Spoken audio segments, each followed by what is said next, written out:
Why is it not showing it? Woohoo! Oh, there we go. Okay, I got worried for a sec there. I can never tell when it wants to show it or not sometimes. How's everybody doing tonight? A little bit of a later stream than normal, but we'll probably go till midnight for tonight. I think these are both the same, right? Yeah. It is incredibly hot today. I just want to put that out there. Or at least where I am. Because my goodness. I'm like sweating up a storm a little bit. Must make a kind of disgusting graphic imagery. Yes. Now, I don't remember exactly what we want to do. I think if I remember right, yeah, the water lock should have opened up to us.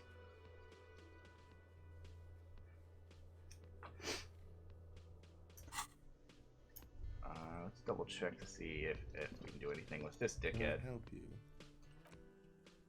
Not yet. Let's not do it yet, because we still. I want to try to get as much money as we physically can on this, so we can get that lamp. Oh, hello, dear. I didn't notice you at first. The water lock on the canal just got broken. The water canal was broken, so your husband probably just got stuck on the other side of the coast. Oh my, what happened to the water lock? Probably just some technical problem. Well, whatever the case, I'm thankful. She turns to the lieutenant, to both of you. You spared me another sleepless night. You're welcome, man. She turns back to you. I hate to ask, but if your investigation takes you on the other side of the coast, please do keep an eye out for my husband. Of course, you're a cop. You were born to do this stuff. And if you see him, let him know Lena is waiting for him in here at the Whirling. He gets so tangled up in his work that he may not know the water lock's been repaired. And it's cold out there. Sure. No reason not to. Okay. I got like a tickle in my throat right now. Maybe your husband got tired of all your nagging. Hey, Red. We already talked to these douchers. You guys are back. Yeah, we'll take another crack at you. Hey, you fellas.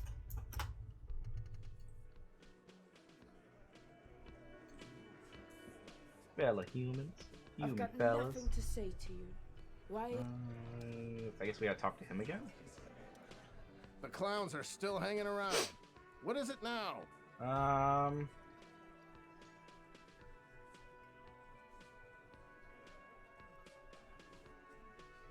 Ooh.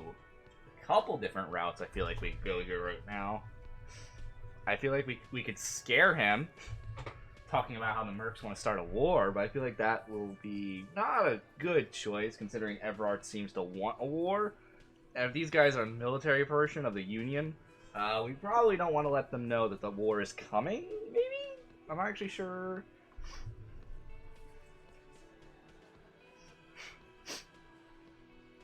Guess what? I've connected you to the local drug trade. Like hell you have. He leans back, unruffled. There's no local drug trade. This being as clean as a whistle, as a rifle. Go back to Jamrock and ask the local junkies how clean your streets are in the precinct 41 kilos. They'll do that. In the meantime, he points south. Did you know there's an abandoned lorry at the intersection that was used to move raw ingredients for drugs from Terminal B to Jamrock? I guess we caught Kim up on everything that happened yesterday. The person driving it was present at the hanging. It was one of you. We've connected the footprints. He taps on his notebook, then turns to you. Detective, do you want to deliver the coup de grace?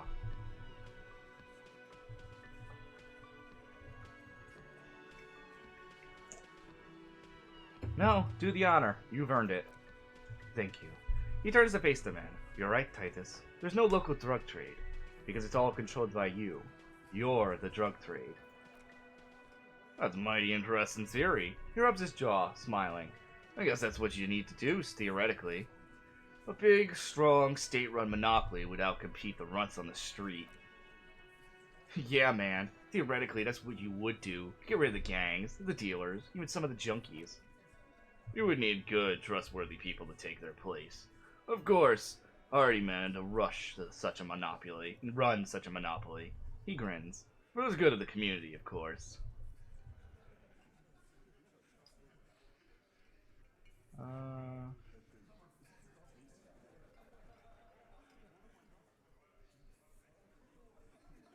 Hmm.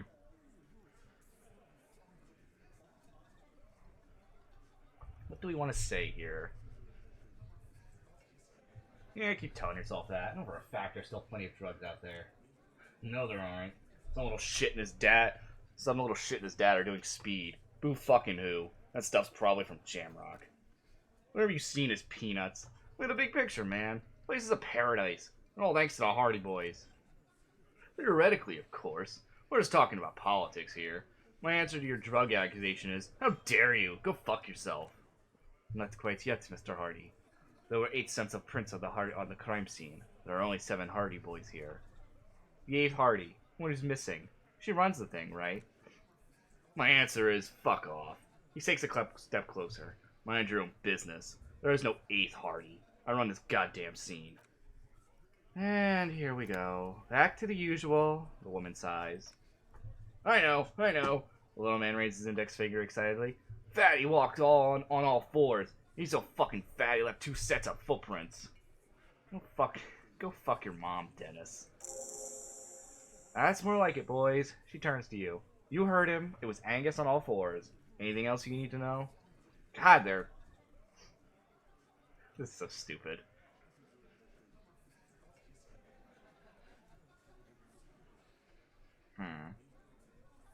Okay, so I'm gonna save for that one, because that one seems like that was fine.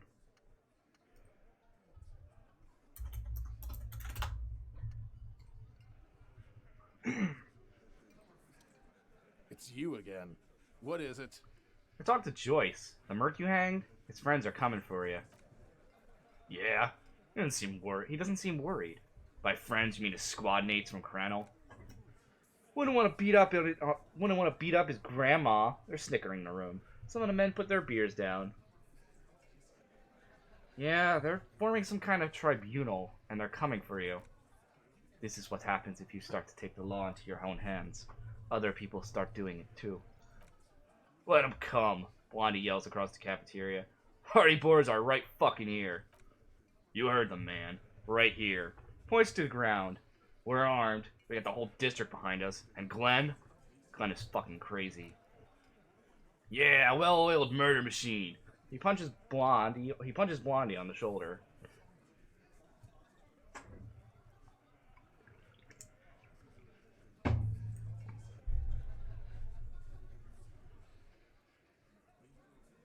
Joyce says they've gone rogue. Nobody is controlling them.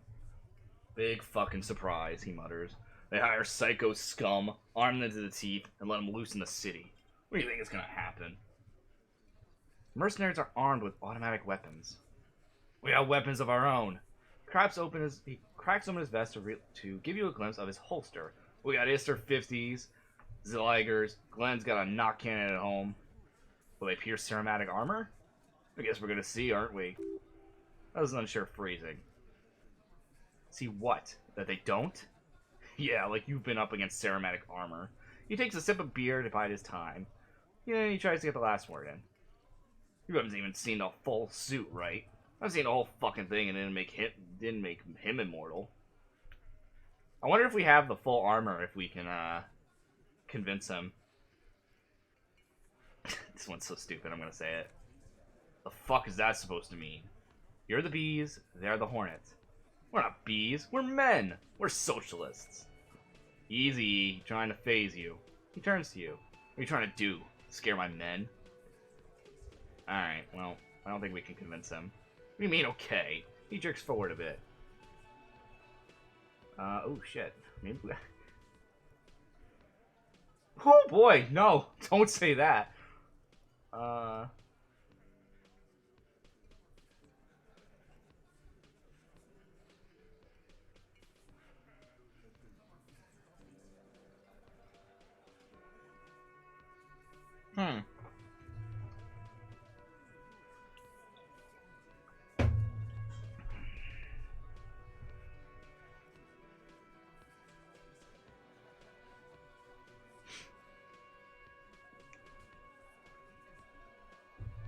shit. I'm not sure what to say here. I get the feeling this is gonna be a big decision. Like, it looks like it's either, like, these two are, like, we just don't give a shit, and we just say, like, fuck you guys, you'll get killed, or you'll kill them.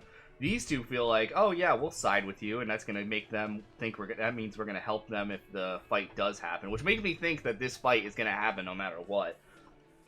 Or we just be like, we'll help the mercenaries gun you down. Which means we would take the side of the mercenaries, or set ourselves on the path of taking their side. I'm not really sure which one I want to pick here. I feel like this is a really big one. Shit.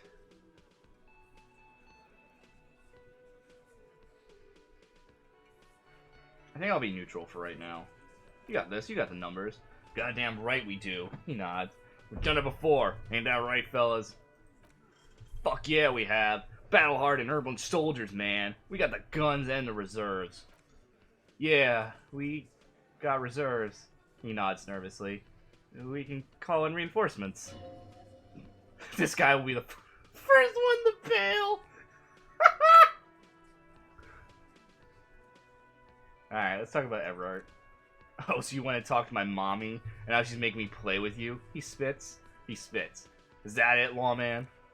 What's gonna happen if we don't? The little guy leans forward. You gonna go and tell on us? Very mature, guys. Everard sent word, right? Yeah, I heard him. What the fuck do you think I'm doing here? You'd have your ass handed to you if it wasn't for the boss man's word. Let me say this very clearly, Capo. Clears his throat and declares, Hello, officer. I'm Titus Hardy, and these are my boys, Hardy Boys. How may we assist you? Explosive laughter follows. To his men, Titus Hardy is a golden god. They want to laugh at his jokes even before they leave his lips. This guy is a born leader. It would take an army to bend Titus to its will. But having Everard back you up like that did seem to have some effect. I want to talk about the hanging again. Let's see if there's anything new. I guess not. We already discussed that, so there's no point. Well, shit. I guess that was relatively pointless. Oh yeah, I forgot we had this.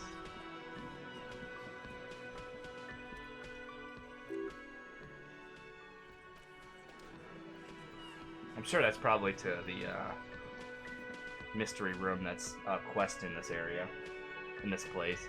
We gotta find like some weird, mysterious passageway.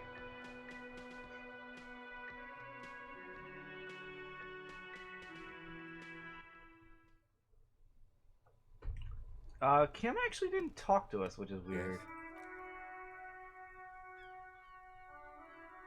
Oh, here we go. Now we inspected the scene. I want to know more about this pissing competition you mentioned. What's there to say? Is that stupidity? It's just stupidity. What kind of stupidity? The cop kind. Our precincts can't decide if Martinet is part of Jamrock or the industrial harbor. Yours or mine. As if we somehow own parts of the city. Typical street gang mentality. So we've let the Union make a mockery of law enforcement here, and now it's come to its natural conclusion. Ah, so this is a struggle over who runs Martinet. Well, sort of. It's less a matter of who gets to police Martinet than who has to. It's an orphan district. In other words, I think the dispatch desk just told both of our stations about the hanging. There was quite the brouhaha at the 57th, I can tell you that. Time to settle it, they said. Cop off. But he leans in. I assure you, I am not their finest or toughest, with 102 cases solved. What I am is least interested in a pissing competition. So he volunteered to represent the 57th, but not out of competitiveness, on the contrary. So you volunteered to spoil it? Yes. I am an unrepresented spoil sport. The lieutenant appears pleased with this. I wonder what this says about me. I was sent by my station. He raises an eyebrow, thinking it best to let you make the next move. It's all part of the master plan, you see.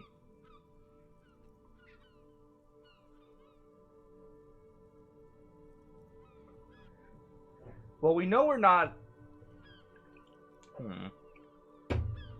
we know we weren't, like, we know we're not a really good cop because from the call from the station, everyone kind of expected us to fuck up.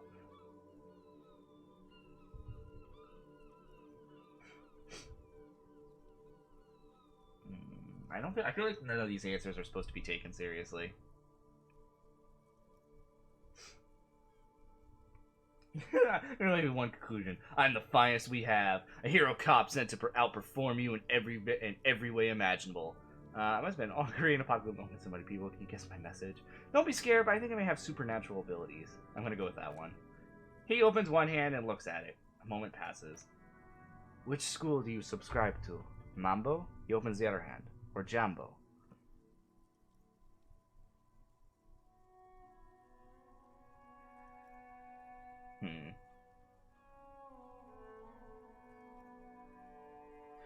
Hold up.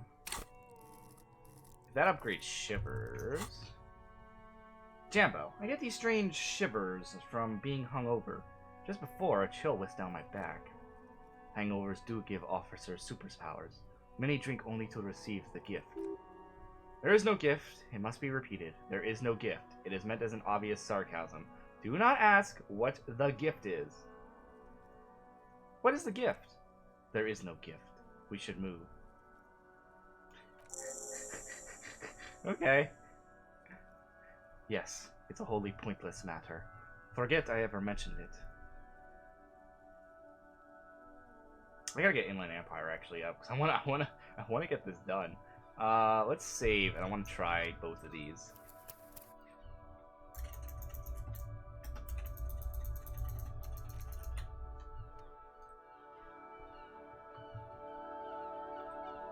Yes?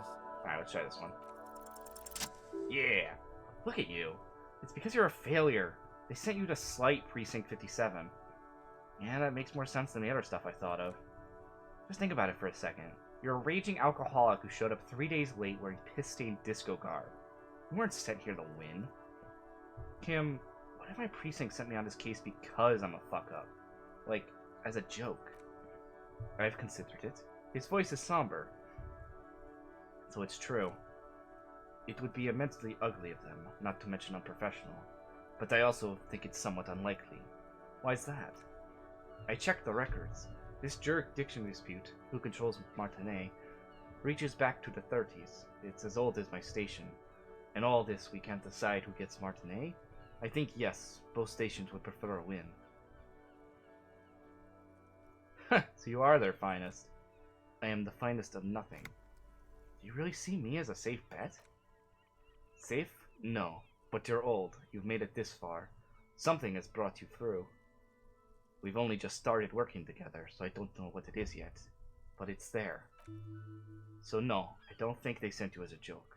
And even if they did, they are in for a surprise. Aww. Kim has such high hopes for us. That's kind of nice. You know, Kim's an odd one, but I like him. Alright, I'm gonna try it. Ooh, I heard some morale. Hey! I didn't need to save that time. I'm glad it was a white check. What if you did it? Excuse me? Did what? The Hanged Man? Yes, you killed him. And as part of the plan, you drowned out the memory. Maybe this is why your chest feels so hollow. You did an awful thing, and you can't even bring yourself to acknowledge it. You know, this is something I legitimately was wondering about, but, are you sure you would have had the strength to take down a hardened mercenary? You're not in the best shape.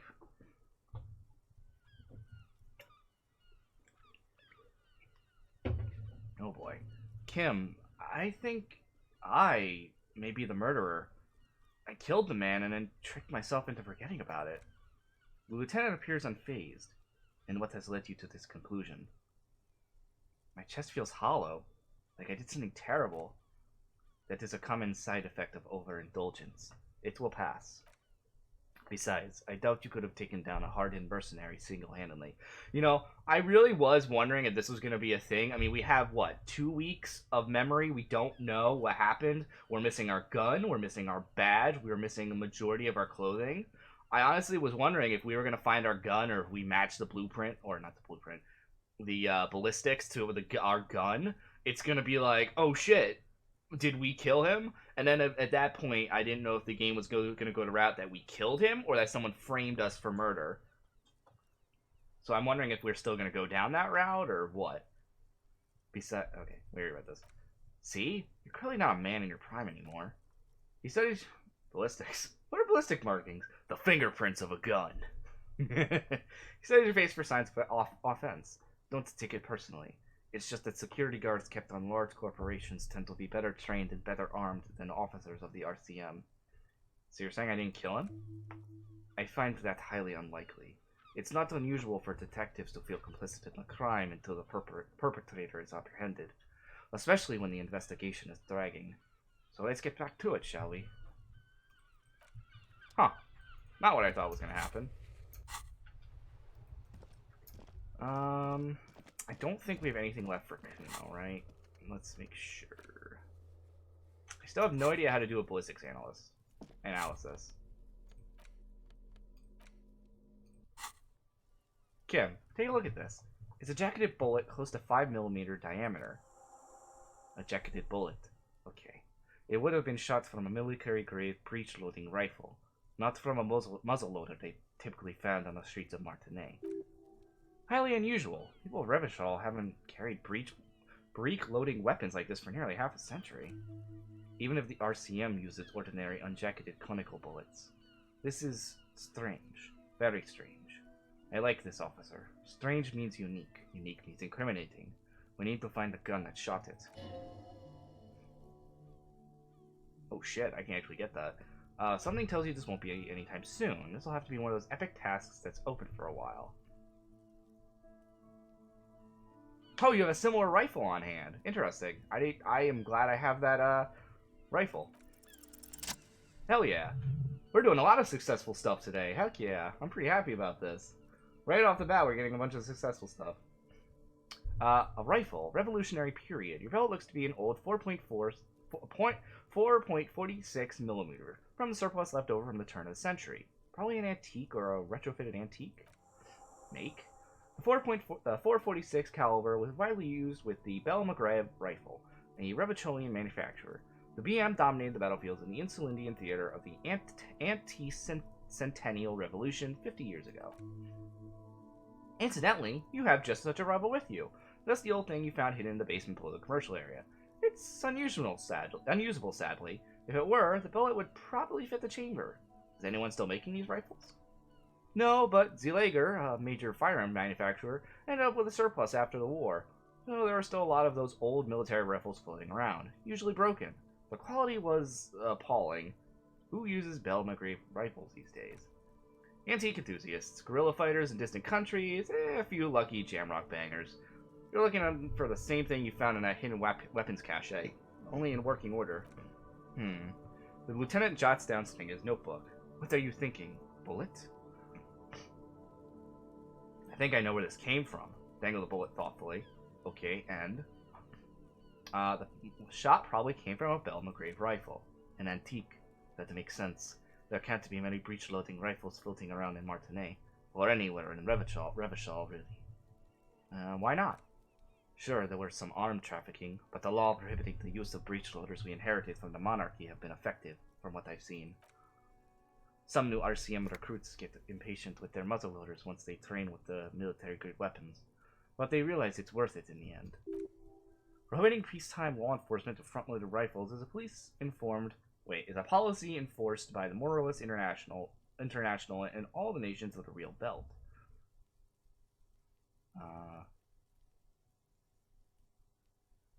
Worth what? Getting shot? Imagine if everyone, cops, citizens, had access to firearms that could shoot multiple rounds without pausing to reload. After the first shot, the second, the third, and so on. Become much easier. But back to the investigation. That is a gun control argument if I've ever heard it.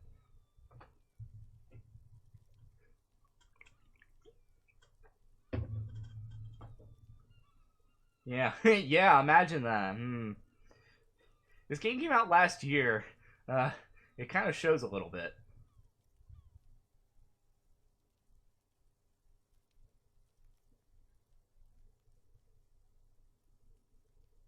Yeah, something mysterious is afoot with its antique bullet type. Mysterious? He shrugs. Okay. Either way, we'll know when we find the gun.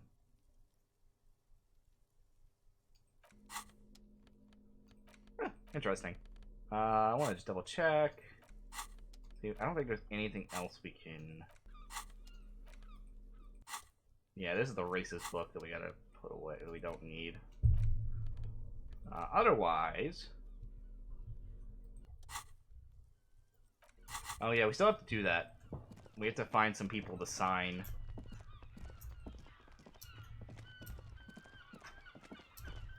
Some people to sign this. There! Working class drunk! You know what this means, right? Case solved. Who's Dick Mullen now? I am. Cracked it. All in a good day's work. Wait, what did I crack exactly? What do you mean, what did I crack? Look at how working class that drunk is. What? What the fuck is happening right now? It's, some third option? No goofing around, recruit. It's her husband! The missing husband! Yes, and you found him. Now go and tell the working class woman. Protect and serve, recruit. Didn't she repeatedly tell you that her husband isn't missing, though? But he is missing. Oh my god, I forgot about how we were fucking with that one woman. But he is missing. You heard her, the worry in her voice. Give me champagne, I'm going in. There's no need for champagne when there's honor, recruit. Go tell the working class woman you found, right now. This is so stupid. Please tell me she's still there. Oh my god. This is so dumb.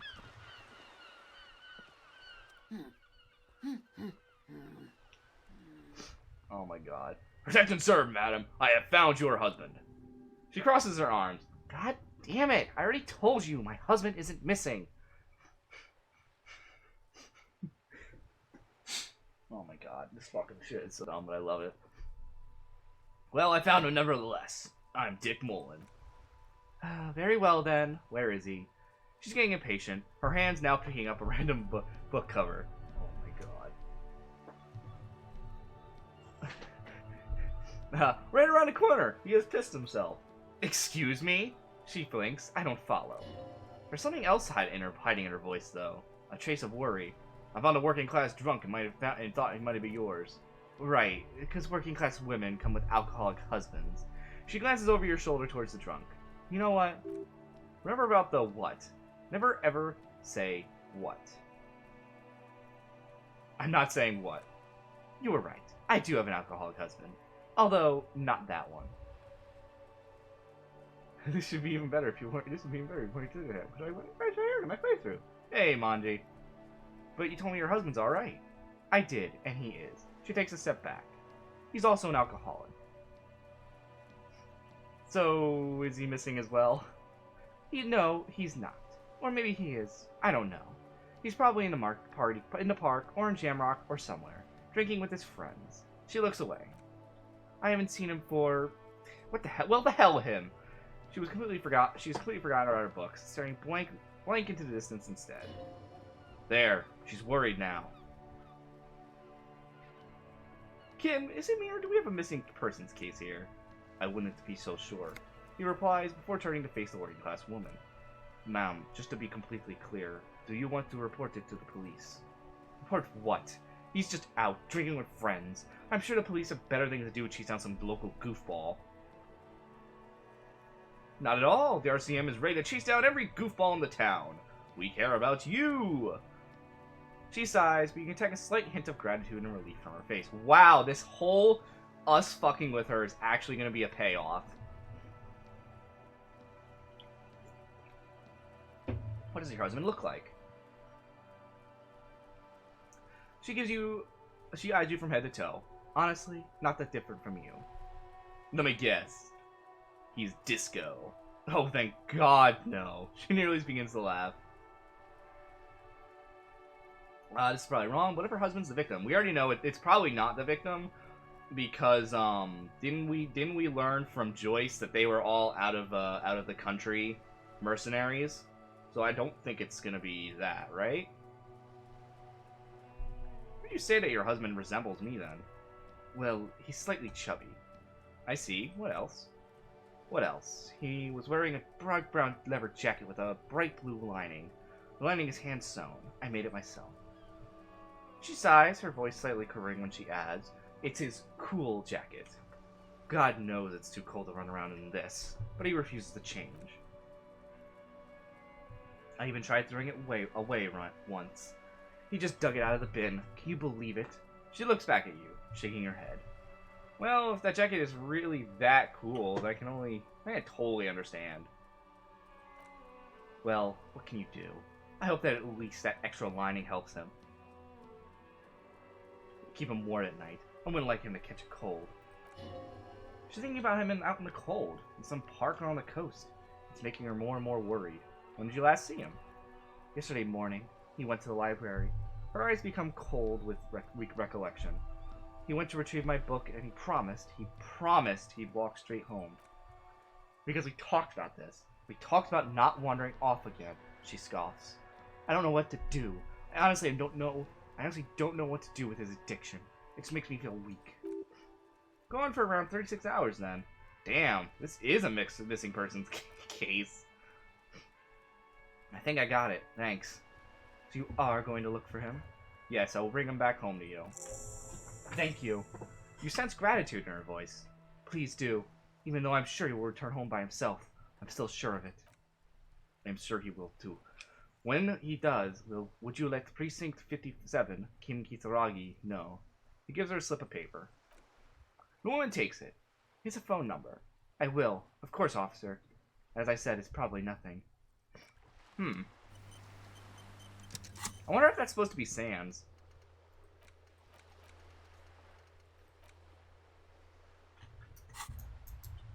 Because wasn't the Sans dude in the bar wearing a blue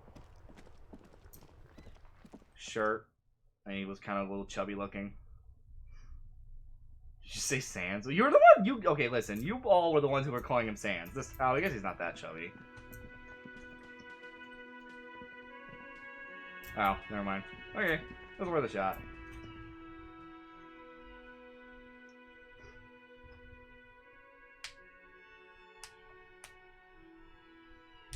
I take no responsibility for this. That was all red. Alright,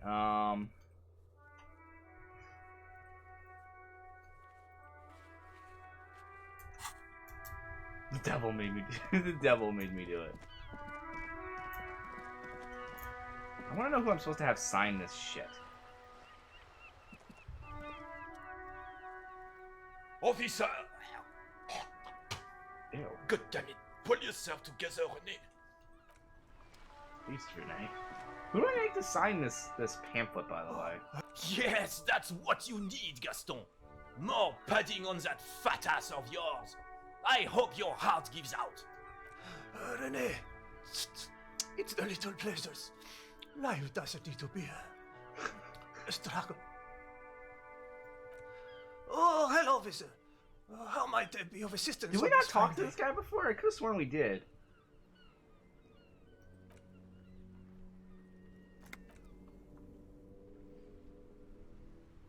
Huh.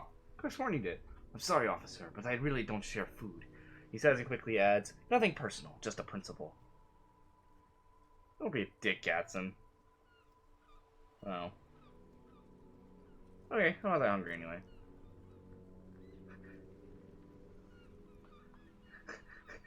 Convince Gaston to relinquish his sandwich.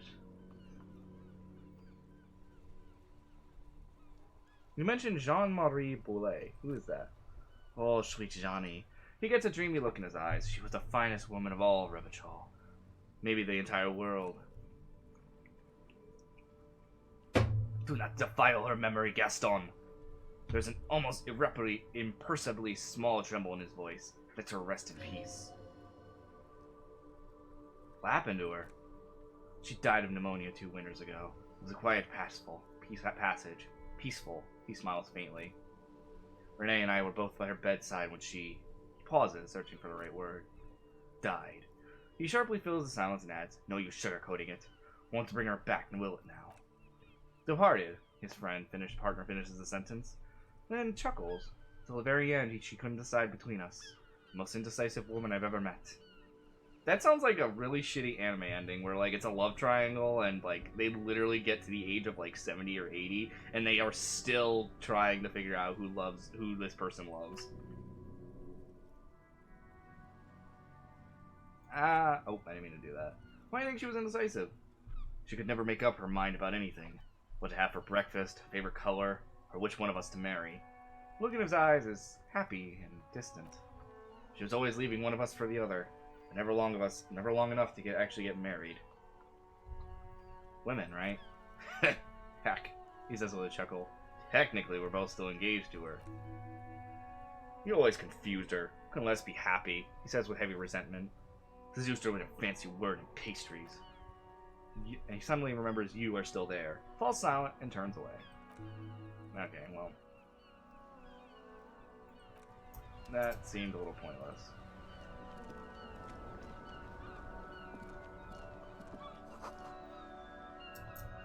Well, I might as well open up the new area, I guess.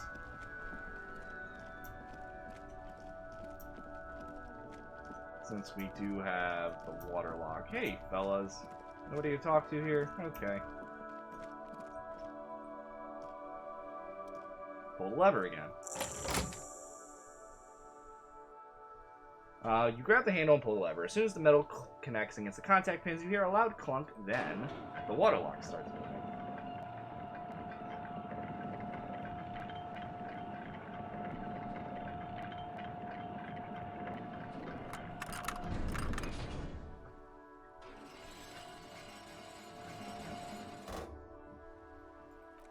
Okay.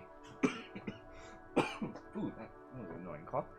The lieutenant looks across the canal. If we ever need to get to the coast, then this is the way. But please, contain your wanderlust for now. I don't want to get us sidetracked. Not with everything that's going on. Focus on one thing. Achieve it. Then the next, he thinks. That's the task chain. Well, before we go across the waterlock to the next area, we can do that. Still have no idea about the cocktail. I'm almost tempted to look that up to see if I'm missing something. It says in the bookstore, so I'm kind of curious if I just missed it or what. Speak to assault victim. Oh. Oh, right, because we were... It's not that was time-based, it's just I didn't have Kim on me. Duh.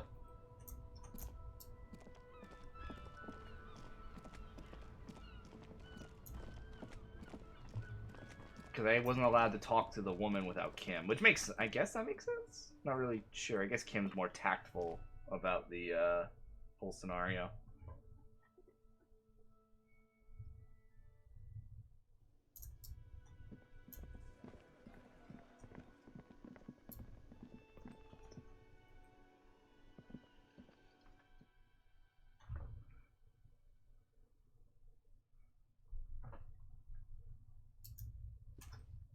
Alright, well, let's save first.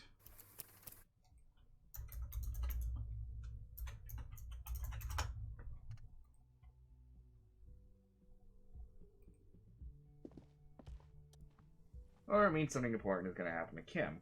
Knock. Who is it? A woman's voice answers, muffled by the door. Tired, controlled. This is the police. Can we come in? Come on up. The door is open, she shouts. I'm drying my hair. Well, let's might as well investigate what we got. Hotel bill calculations. Looks like she's in an extended stay. Piles of dirty clothes. Woman's. Why is this place so fancy looking? Actually, what the fuck does Kim's room look like? Hold up. Like, how Kim has like a tiny room, and we have a bathroom. So I'm assuming this is no. Where does that door lead then? She made around 4 months of payments for this room.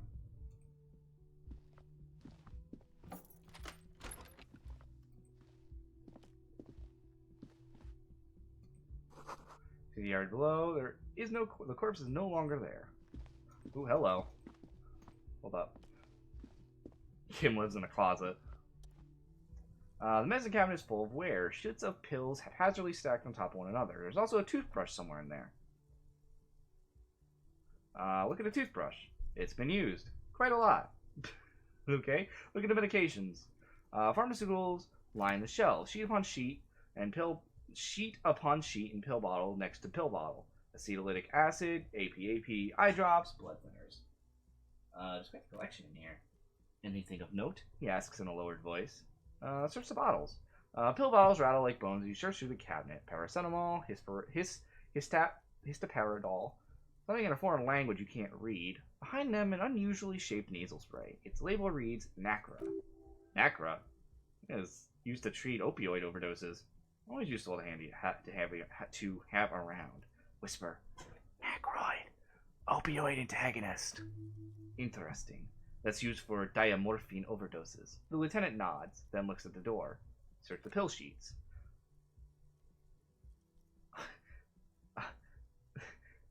Chemical overdose, okay. Among them, probably Messinian or Gottwaldian. Marked red blisters packs you find. What do you find? This is gonna take a little know-how. I thought I failed that for a millisecond. A bright orange bottle with Preptide stamped in it. In sunny, happy letters. Jackpot, baby. That's the stuff you're looking for. Your palms begin to sweat just holding that plastic container. What's so exciting about this orange bottle? It's speed, man. That's what you're looking for. They call it dextroamphetamine. And talk about psychological disorders. What we're seeing here is some scientifically advanced trucker speed. Lieutenant, I also see a brand called Preptide. Preptide? A euphemism for pharmaceutical amphetamine. Prescription speed. The fuck are you waiting for? Let's get super fucking preppy! Close the cabinet. We're good. We're gonna be a clean doctor, clean cop.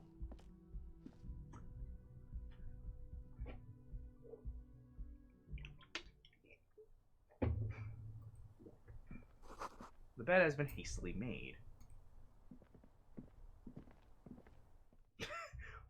What was the point of that room? Why wouldn't you? Whatever.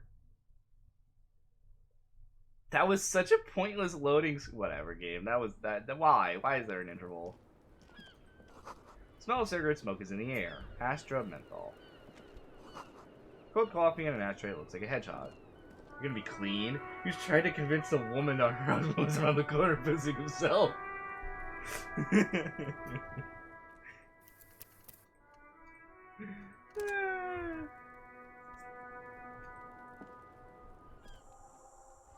Welcome to the room. Welcome to the room. Oh. Young woman has a cigarette in one hand and a cup of coffee in the other. Below her silvery jumpsuit, an athletic young body, built long and lean. I'm sorry for the mess down there. The cleaning lady hasn't come by in days. I'm beginning to wonder if she ever will. Nice view you got here. It's much nicer now.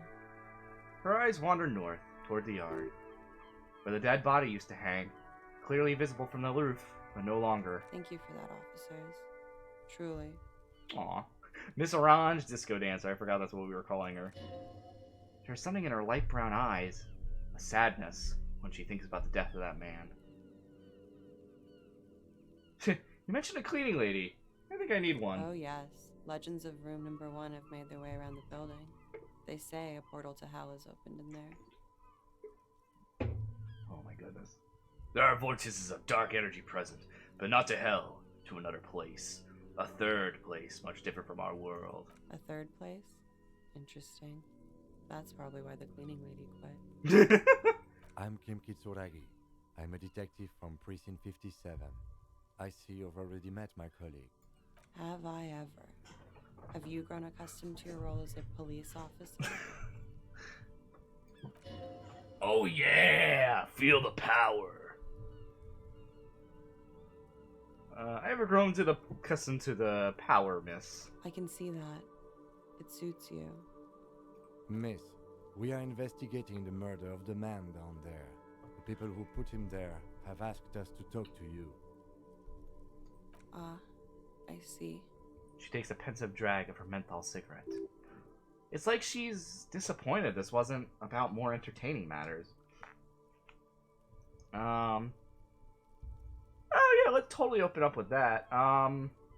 What is your name, miss, for the record?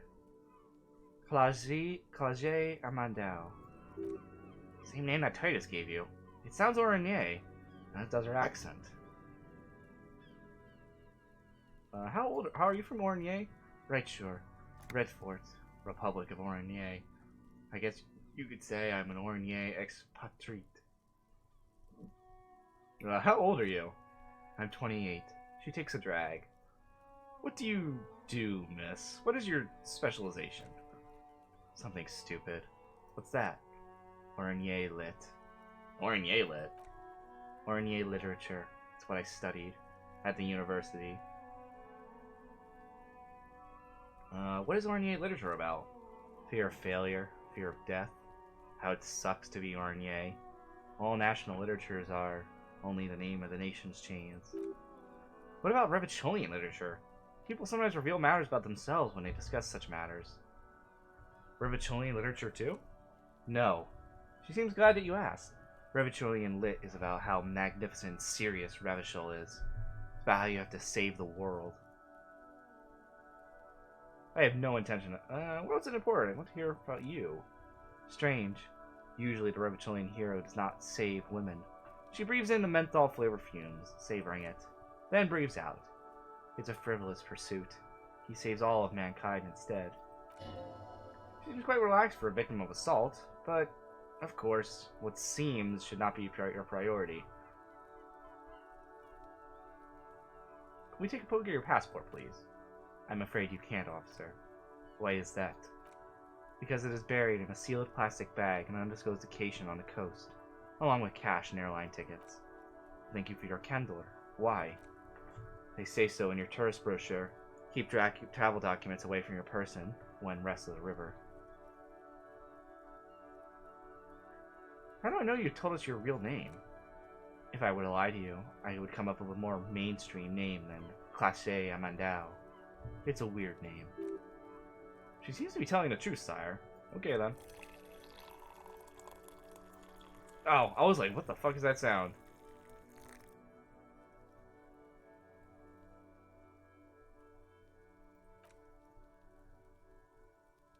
Uh-oh. I don't know if I want to say that. Nice room you got here. Yeah, it's pretty deluxe. What are you doing here in Whirling in Rags? I'm wintering. How long have you been staying here? She calculates. About 4 months. I came in November. The bill downstairs concurs. Why here? Here in the Whirling, here in Martinet, or here in Revachol. Here on the Insulinian Isla. Came to see the new world, she shrugs. It's a tourist thing. This is by far not the only reason she's here. She isn't overtly hiding it either. What happened to the old world? Or happened to the old new world? And it turned out to be a Tazaref-infested third world slum. Called Elmara, and it didn't. Even after the Nets colonized it 7 ways from Sunday, it's an industrial powerhouse. Alright, fuck it. You have quite the collection of prescription drugs down there. Thank you. Put a lot of time and effort into it. She says, without any discernible irony. Technically, possession of narcotics is legal in Revachol, but you should still reprimand her. It was quite impressive. How did you amass such a hoard? With money, sir. She takes a drag. It's not exactly the Antistar-sized caboodle I intended it to be one day, but it's getting there. The Antistar is, or was, a Vespertine rock and roll star who liked to do drugs. He did so many drugs he eventually mutated into a corpse. Okay. The collection accrues Nacra, an opioid antagonist. Comes in handy when you've done too many opioids. Is that something that happens to you often, miss? His tone isn't aggressive, just inquisitive. Better safe than sorry. She takes a drag and smiles. You seem to have, amongst other things, Preptide. Oh, yes. One of my favorites. It cures many ailments. Like what? Like not being able to stay up for 36 hours. She thinks. Not being happy. It cures those ailments. It's just mirrored speed molecule, basically. Alright. Very funky.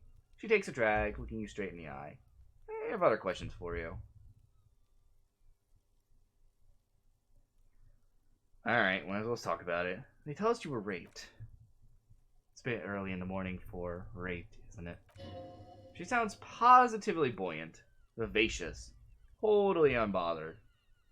It's Wait, what does that mean? Were you... Yeah. She draws the word out. I'm gonna go with not raped. I can't say that stuff about him. Tell them it's not my style. They'll have to, you know. They want to jazz up the charges. They'll have to get someone more. She searches for the word, then shrugs. Rapeable. What? By they, she means the Hardy Boys. Are you saying that you were asked to tell us you were assaulted? Not explicitly, but I understood what they meant. It wouldn't hurt to spice things up a bit. Maybe assault and battery, sexual assault maybe. It was clear the latter would be spicier.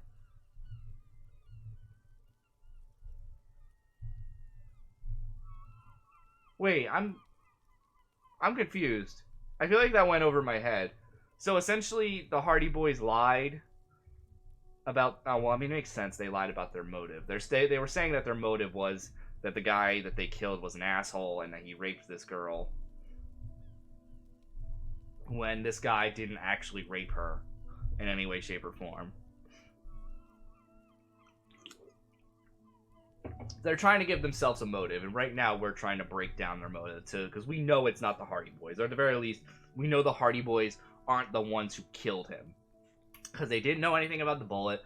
Their motive is right now being shown to us to be false. Okay, I think I'm understanding it correctly. They just ask you to spice things up for us, pretty much. She cradles her coffee cup in both hands, warming them. Maybe it was the Odd Soul character? Have we met them yet? Wasn't the Odd Soul character the woman we met in the bottom right area? What did happen between you and the victim? We partied. What kind of partying? Point to your bloated face. The kind I do? With all due respect, sir, I think we partied a little harder than that. Oh my god.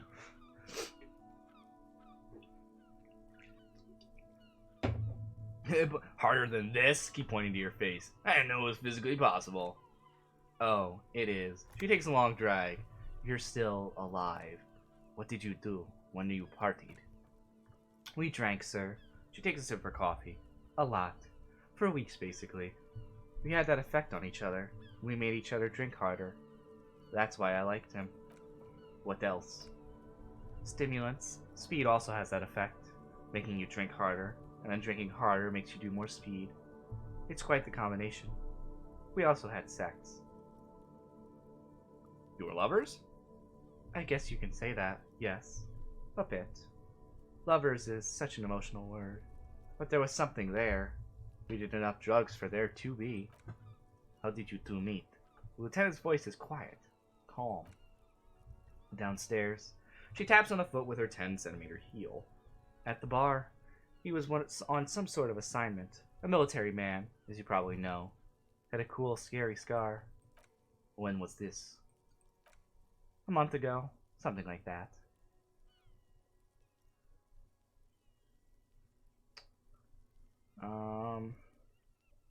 Must have been hard for you, points to the yard, seeing him there.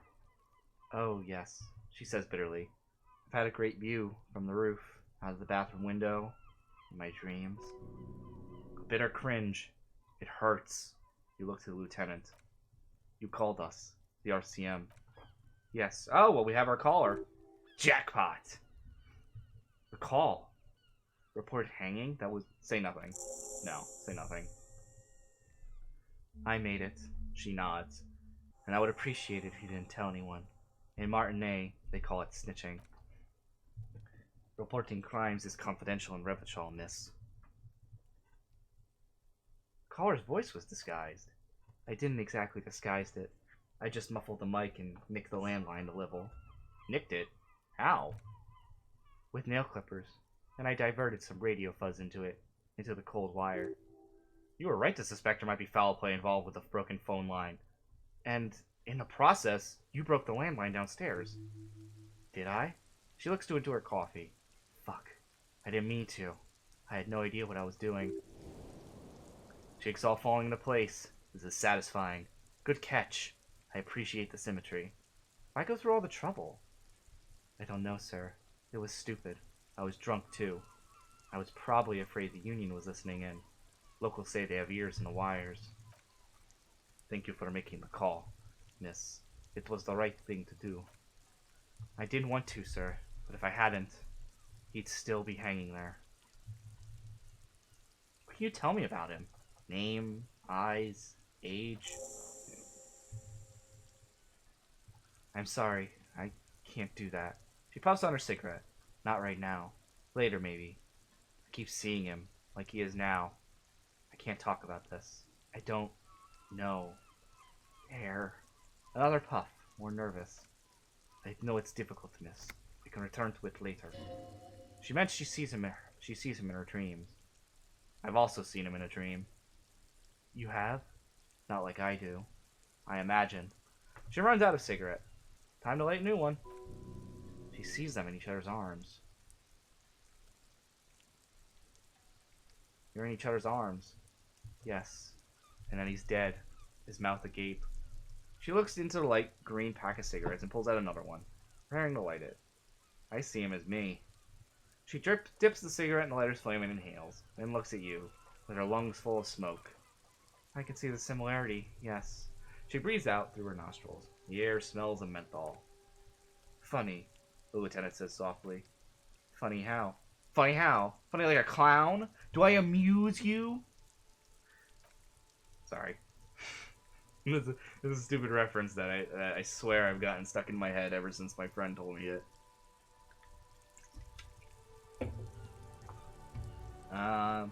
What did they hang him for, if not rape? He had something to do with the strike. One has been roiling since I got here. Rotten timing. She thinks. But you probably know all about it. And his role in the strike was what? I think it was a security detail. He was ex-military. I want to say yes. It's been a while since I don't actually remember the movie that it was from. I want to say Goodfellas is the correct one. Yeah, it's been a while. I don't remember. The quote stuck with me more than the actual movie itself. I think it was in security detail. He was ex-military. Worked for Wild Pines. And against the Union. We didn't discuss work much, if you know what I mean. But I understood it was dangerous. And they lynched him for it? Why was there a bullet in his head? Bullet? There's a silence. Her brow meets in the middle. For a pained frown. They shot him too? I'm not picking up any theater craft here, sir. A pause, it's sincere. They stripped his clothes and they shot him? You mean after they hanged him? I'm confused. Sorry. So am I. Were you aware that he also had been shot to miss? Things are starting to go a little over my head here. I thought he was hanged. I was not present when they did it. I don't know what happened. I just know they told me and Sylvie, the bartender. This is beginning to get confusing for you too. And we don't like that. Where was she last Sunday night? Where were you when this happened? Cowering. I was cowering downstairs with Sylvie.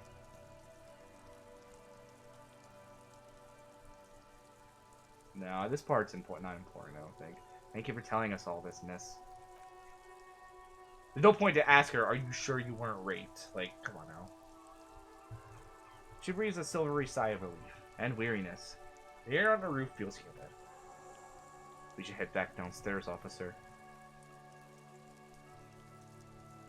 I thought she could have been, since she's the first person we meet, so I was wondering if that was a thing this game would pull. Oh yeah, like the first character you meet in the entire thing is actually the main suspect. I had something else before we go. A little thing.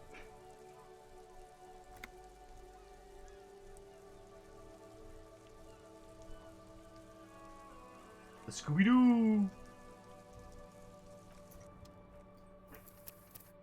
Scooby-Dooby-Doo!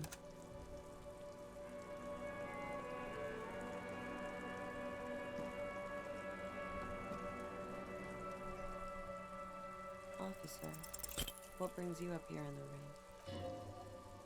She looks back. Time moves slowly. The triangles of her face rearrange into a weary smile. Don't worry. We will protect you from her beauty. We will consult you through the reefs and sounds of her persona. We will see through deceit. You are shielded. You are wise. You are advised. There are muscles on long white bones that line her limbs just below the silver jumpsuit. What is happening? Nothing. Just time passing. Don't worry. You are not a fool. Anything out of the ordinary and you would be notified. Air moves in your windpipe. Your heart beats. You're a detective. Get back to the detecting. Am I being beguiled? She presses her elbow against her waist and slowly turns her head. Avert your eyes. What the fuck? What did I just do? Are we trying to check her out? Hold up.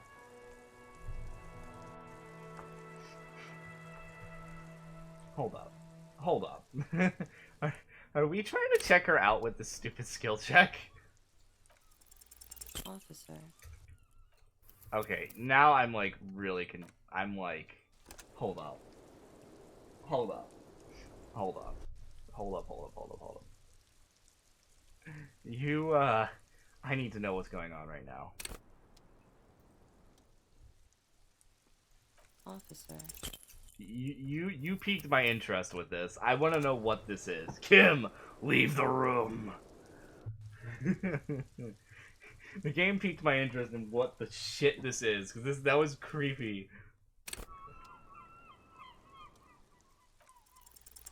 Officer. Oh, for love of fuck.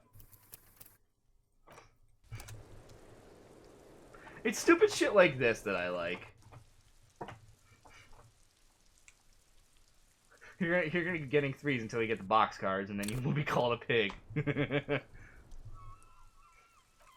Officer. Officer. Jeez.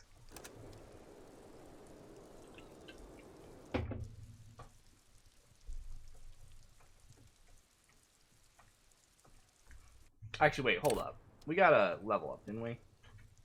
Volition. Hold up. Officer. What brings you up here in the room?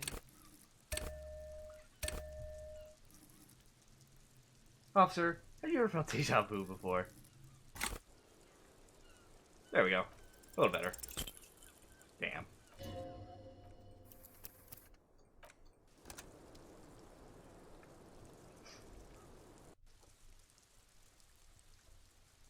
I might only do that for one level up. I don't think it's worth it to do it for both. So, hold up. So we'll do it for 1 point. In terms of our second point, let's get our visual. Nah, let's get logic up because we're still trying to focus on that. All right, then we'll save again.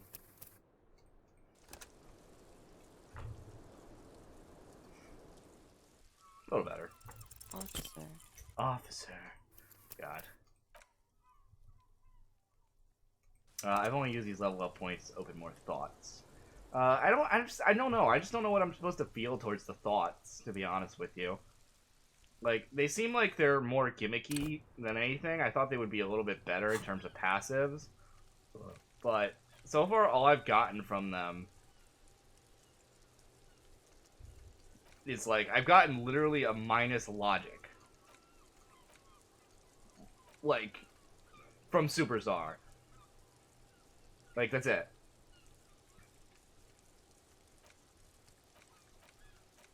Maybe next one I'll unlock a thing, but I'm not really sure how I'm supposed to feel towards these. They feel kind of, well, to be quite frank, they feel kind of useless.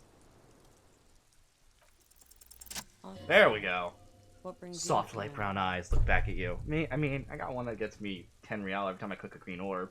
The one that lets me do the finger gun. Excuse me? Both of those seem awesome. Soft light brown eyes look back at you, directly into the space behind your eye sockets. You see the smoke rise from between... Oh my god, this is literally what I think it is. You see the smoke rise from between her painted red lips. She's beautiful. I have bad news for you. What? You know these guys? Who, me?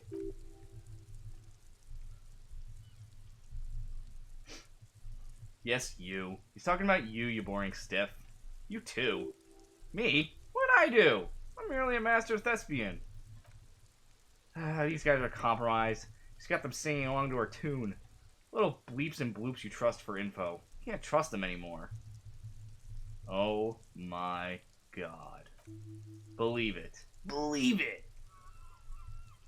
Which ones exactly... What the fuck is happening? Which ones exactly are affected? There's no way of knowing. At the moment, I'm afraid it's best to assume all of them. Bullshit, man. I ain't compromised. Especially that guy.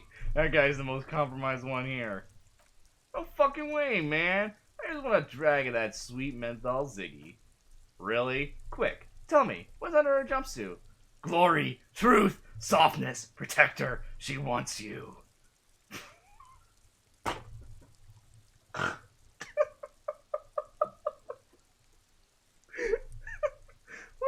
what the fuck? Oh my god, what the fuck is happening? How did this happen? How it always does. Through subtlety. What can I do? There's nothing you can do about it. You are how you are, and she is how she is. Things will go as they do. Can't you turn to normal again? No. What use is this then? It's better to know you're being played than to be played without knowing it. Is it not? Does this mean she's been lying to me? Yes. Mr. Thespian here has been saying pains how truthful she is. She is a lady most fair and just. In his defense, to reduce him to such inadequacy, she probably had to employ half-truths more than outright lies. That is correct. And omissions, too. Can I trust that guy? A little. They're all still of limited use, interpreting things to the best of their abilities. Maybe they add flair or something? I wouldn't know. I don't add flair. What is volition again? Hold up. So she could be lying about literally everything. I've been like taking this as more of a joke and less of like, should I be taking this seriously? When it comes to assessments of character and factual accuracy, they are not to be trusted. Not with her. Can I trust any of them ever again? Don't be melodramatic. You can trust them. Just not with her. What is her plan? You can't draw a sound conclusion. The one who usually does says, she may not want to control the information rollout. Not to become a suspect. She may have a past she's escaping. Unrelated to the case. You doubted something truly insidious. See? It's oddly moderate. Probably compromised. I've been talking to myself long enough. Let's get back to it. Don't worry. It's only for 4 or 5 seconds. It's only been 4 or 5 seconds. You got this. Shit. Do we confront her?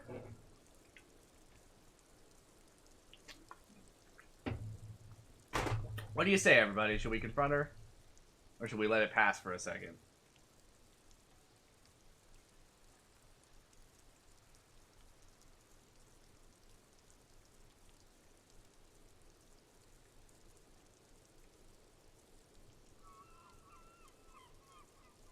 Because I'm not really sure if we should confront her.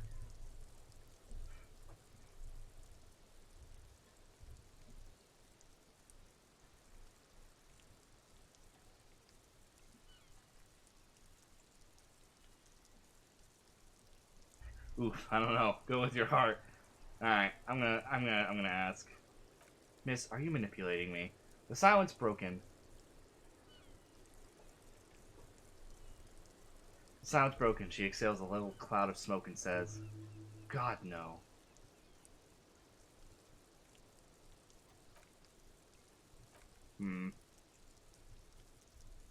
Well, I mean...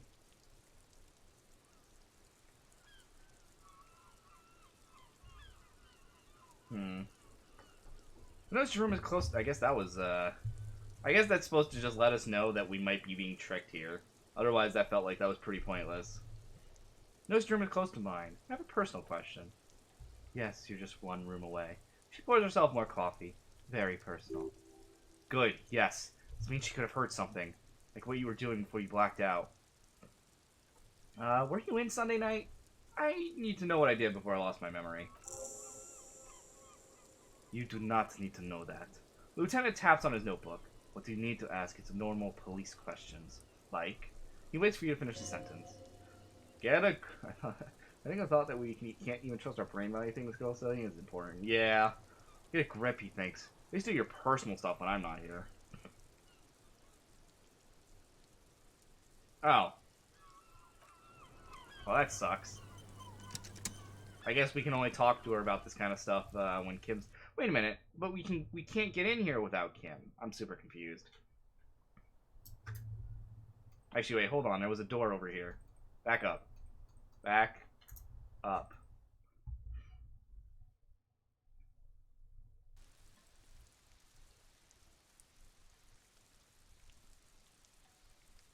Why did they force you to take Kim here? I have no idea.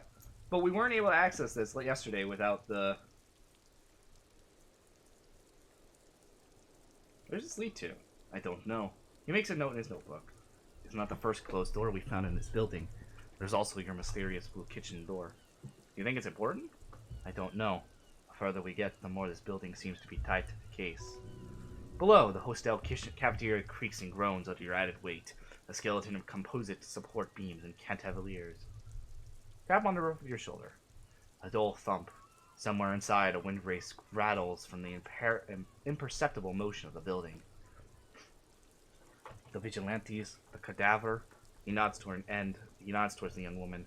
A number of people connected to this case are in or around this building. This door is a part of it. It's not unimportant. So maybe the door below is a mega investigation. No, still a mini investigation. If it doesn't make a note of it in his notebook. Push. It's barred from the inside. You hear the bar rattle in the brackets. How desperate am I? How desperate am I?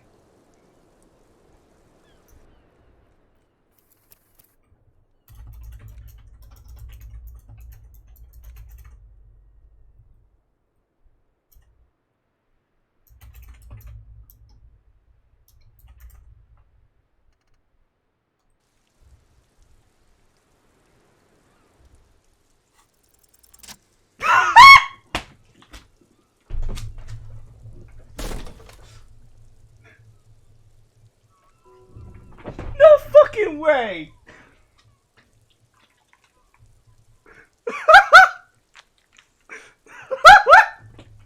I just nailed a 3% on the first go! How? Holy shit! Oh my god. Someone clip that. Holy shit.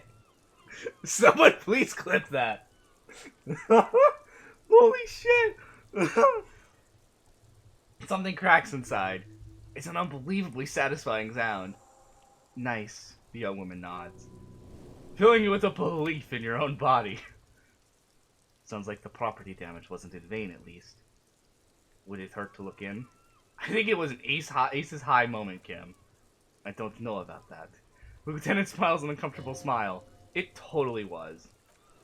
Holy shit! How did we get that? Holy shit! That was awesome. That was really good.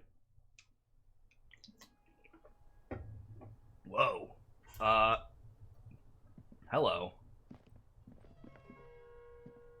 Looks like we have more to discuss with those so-called Hardy Boys.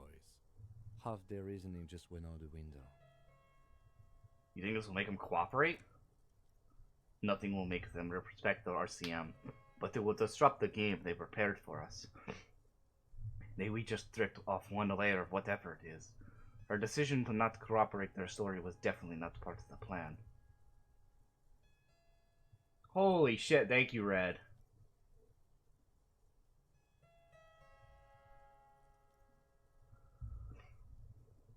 That was, wow. That just wow. Why did she tell us all that? What else could she have done? Lie. She saw there was no way to lie and got away with it. All good. Worst case scenario, I might have to clip it myself when I eventually edit this. Which hopefully I will get to editing my stream video. I have so many long videos I need to render, but they take so long to render I don't have the time for it. Not sure she had to lie. I wouldn't have known. If not you, then me. It was a smart move from her. Something is off here. You think so? A shadow runs across his face. She seemed forthcoming, unusually so. Being forthcoming about some things is a good way to obscure other things. The best liars are always forthcoming. Anyway, we should move. I suspect our investigation will bring us back here soon enough.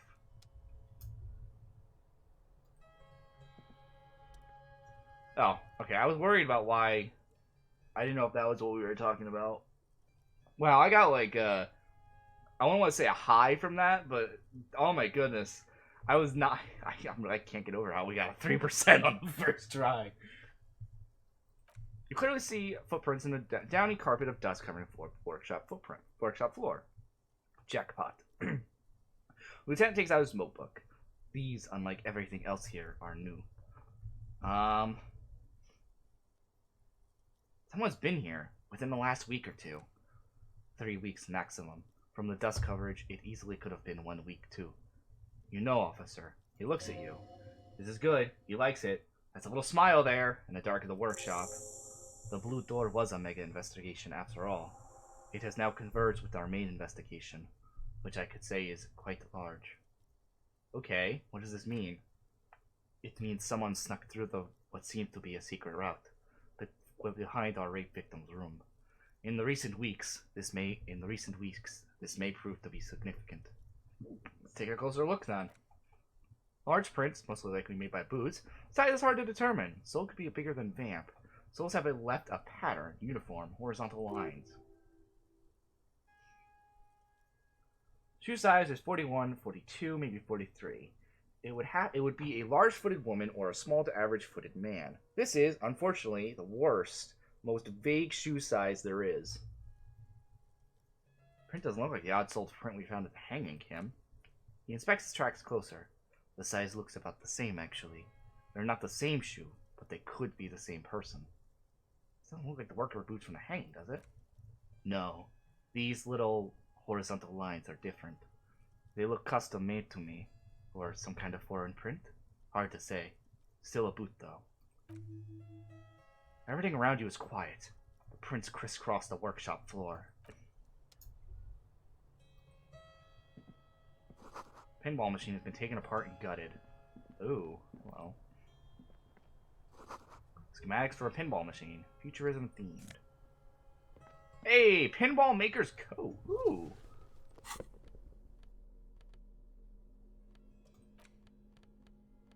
Oh yeah, we have a bunch of different gloves, don't we?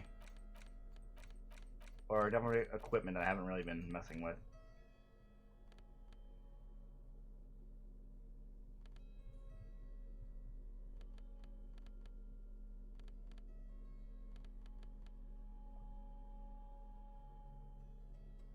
Logic, -1 authority. Calculus, -1 drama. I'm trying to like see if there's any gloves that are better than what I have. This is electrochemistry. What's half-light again? Oh, I don't want to do that. I don't want to threaten people. I don't really care about that. Empathy and hand-eye coordination, though. That's tempting. What's it look like? It's not bad. I kind of like that. What did it set our stats to? Esprit would go down to 3, but we really haven't had much use for that. And then Shivers, which I already buffed up to 5. So yeah, I think I'm good with this. We'll stick with this for right now. This is a straight up upgrade from this one, right? Oh no, never mind. Oh, never mind. This is actually way better. Hold up. Oh, that's a jacket item. Never mind. I thought that was a shirt. Put that in. That way we don't have to worry about the negative. Shivers? Or was Half-Light? Half-Light is let the take control, threaten people. Half-Light lets your flight or fight response. It enables you to sense the way situations are about to turn. Injects terrible fear into your heart. Fear that urges you to act before it's too late to act again. Fear that makes you frighten others. It's the aggression that lets you squeeze every last drop of information out of a witness. Yeah, so I guess it's literally just fight or flight. I don't really care about that, to be honest. I'm trying to focus more on psych and intellect. These are my two main ones. I only put physique up into 3, just in case we need anything. I don't really care about motorics, though, as you can tell from how low they are. But visual calculus, conceptualization, and logic are still our highest stuff. I just want to make sure I have as best I can right now.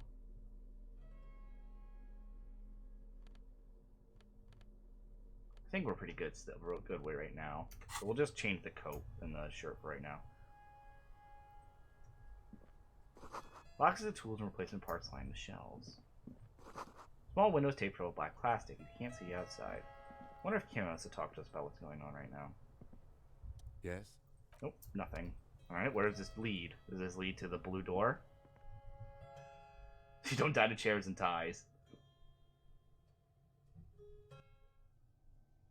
Whoa! Hello. It does lead to behind the thing. Note, NB, the spare key is tied to the bush outside the corner room window. Pinball is white Diora. Backlash goes a female figure in mourning. More money. Interesting. See how you see this door is connected to one upstairs. How do we get through? There must be a key somewhere. Lieutenant says. Probably somewhere in the whirling. It's not too important. We can get in and out using the roof. Is there really nothing else here? I mean, I guess the knowledge of a secret passage in this place is good enough info to help us out. Oh. Let's get open, inviting you to step inside. Look in. Smells of nougat and sweat. Your head brushes up against the ceiling. There's a control panel to your right, and just enough room for 2 people to fit in. This elevator must have been used to transport pinball machines to and from the upstairs workshop. So it was mostly pinball machines driving this elevator. Seems so. Although it's pretty quaint for a freight elevator. He taps on a guttering light bulb. It's golden in the dark. Look at the elevator controls. There are large rectangular buttons. Monteur, descendir, and international call for emergency assistance. The third one appears to be broken. Okay. I was thinking maybe there's going to be like a thing to look up top, maybe, because you know how elevators have those things up top. We're still allowed to interact with this. I want to make sure. No. What's this? So this is where they brought faulty pinball machines to fix them up. A long time ago. Everything is covered up with dust now. Lieutenant looks around the dusty, crowded room, inspecting the tools on the shelves. This used to be a pinball workshop. Looks like it. I'm guessing Martinet North 22 used to be a pinball machine arcade before it came to Hostel. There are machines left over. Taps his foot. Downstairs in the hall next to the main room. One of them even works. I've seen one of the Hardys bang away at it. But then it went bankrupt. Your skin crawls from making the connection. Could this mean the Whirling and Rags really is part of the doomed commercial area? If that's true, then our cafeteria manager is not going to like it. He looks around. Maybe we should tell him what we found up here, omitting that suspicion. He does not appear to be the kind of man who likes his establishment to be part of a neighborhood ghost story about bankruptcy. Stupid superstition, but still, it would be interesting to see what the cafeteria manager thinks of this. It's not a ghost story, it's a curse! And the guard ought to be made knowledgeable so he can perform counterspell. What are you talking about? Counterspell takes 2 blue mana. Come on now, guys. Or if you want to, just save 1 blue mana or have a blue card in hand. Nobody's gonna get these jokes. I'm terrible. He agrees. At some point 20 years ago, 15 maybe, before pinball went out of vogue. Alright, well, this is interesting news to find out. Well, we must go talk to the dickhead.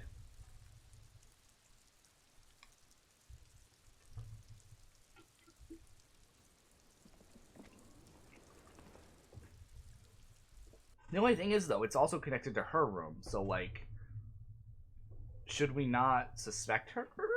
Or, I mean, most likely she was complicit in the murder, I want to say. Or at least didn't, I don't know. We can't trust what she says, though, so there's no point in talking to her. Actually, you know what? I'm curious.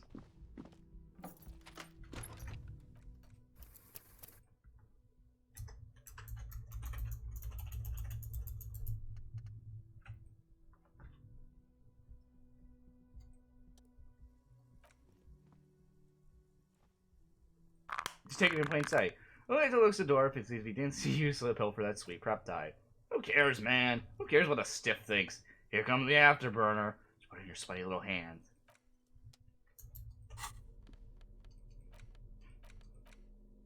Huh.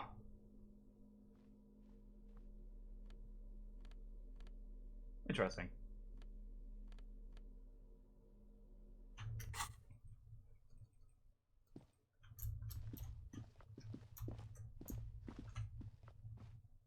Open the door. So, legitimately curious. Can I enter Kim's room or no? I cannot. Okay, good to know.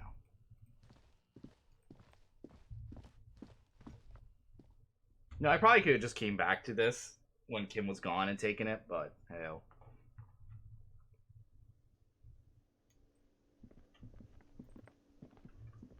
Alright, let's there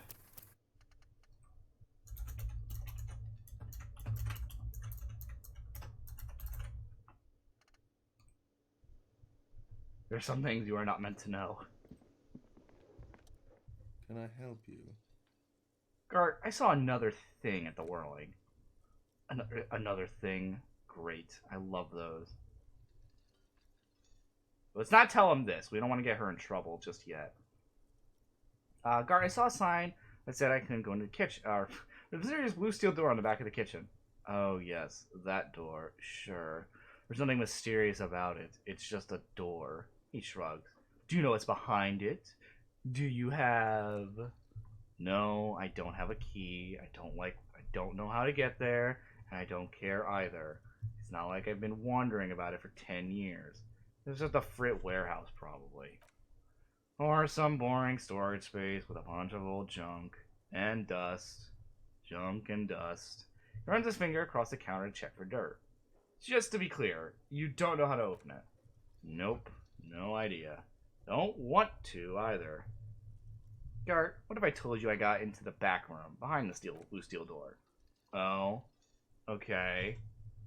Well, he curls his excitement. Well, I did hear you make noise back there, so good for you. This takes a lot of willpower not to ask. Obviously, he's been wanting to know what's behind the door. Aren't you gonna make me ask me what's back there? Okay, what is back there? Skeletons! Mausoleum of the dead. No, it's nothing. The black gaping maw at the end of time. He shakes his head. There is no gaping maw. If you don't want to tell me, you don't have to. It's okay. Please, but please do still tell me. Pinball machines. Pinball workshop. Ha! I knew it. Always wondered where those machines by the door came from. And they told me there was some kind of pinball thing here too. I knew it. He repeats. Were there any back there? Working order, I mean. Why? Do you want to play? I might be up for a game. No, I was just wondering. He appears to be making a calculation in his head. If you found a pinball machine there. I was wondering about something business related. About how much money he could make off one. Whew.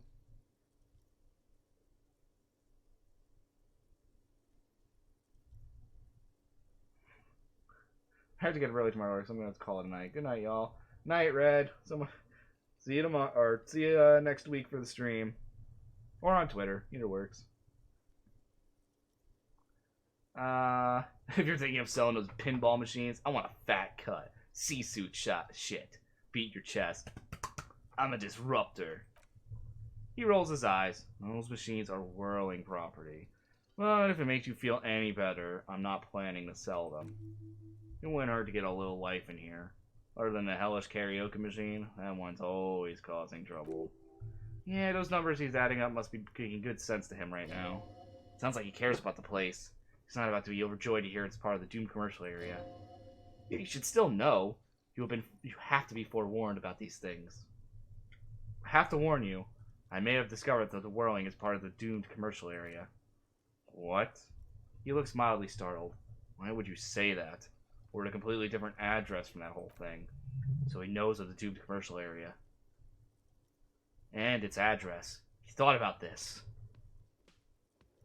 You should get your wiring fixed. I tried to call and couldn't reach you.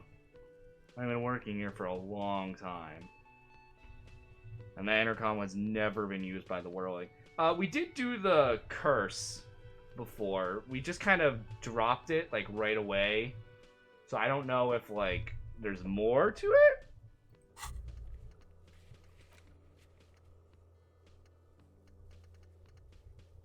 Let me double check.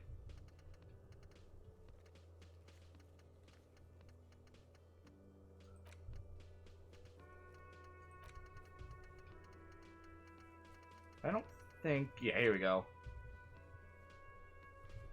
Yeah, we talked about the novelty dice maker about it. She didn't say there was anything about it, really. Other than that, it's just capitalism.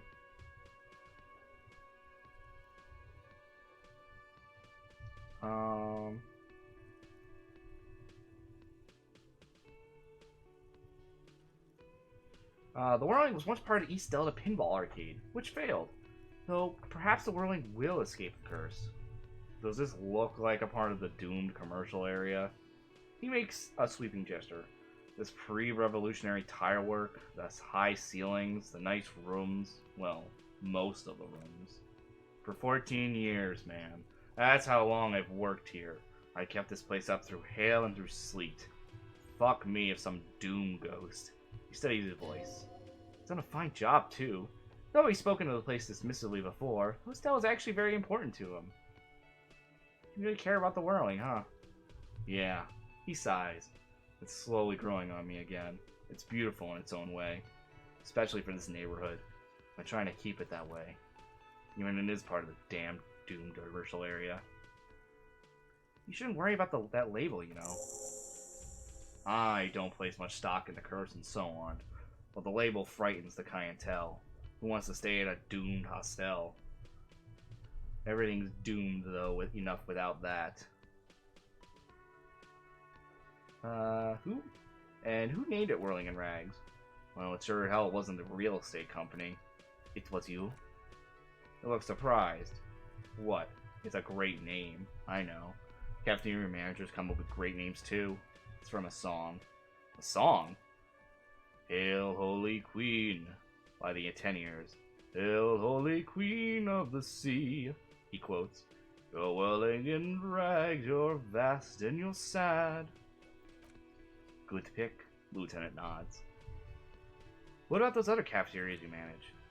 What about them? He shrugs. One is a basement dive frequented by chain-smoking communists. I can't tell you how sick I am of Krasmazov and Ignace Nilsson and all those old ghosts. He's hesitating. Not sure if he should share this information with you. Encourage him. And the others? The other is a kebab cart. It's very successful in its way, but it's nothing like the Whirling. My kebabs! Well, good luck to you with this place, then. Plug has got nothing to do with it. He looks to you where the hidden room is. I need to think about where I'm going to place those pinballs. I have a feeling they're going to help. Against the doom, it's implied. Alright. We're not going to get a drink, and we're not going to do the other stuff. Tremble, the time is now. What the fuck is this? What time? Time for the show, for the hallowed time of fear and disintegration. A countdown has begun. All will collapse on itself. The world will disappear to a single grain of blackness. All sound will be muted. All life will scream. What's that? I almost just choked on my drink, because what the fuck are these symbols? Wait, what the fuck is this?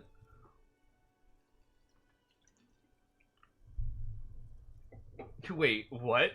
When did this countdown begin? Monday morning, the moment you arrived in this reality, you are the first to crack in the sheer face of God. From you it will spread. Wait a minute, is this like a very construed fourth wall reference?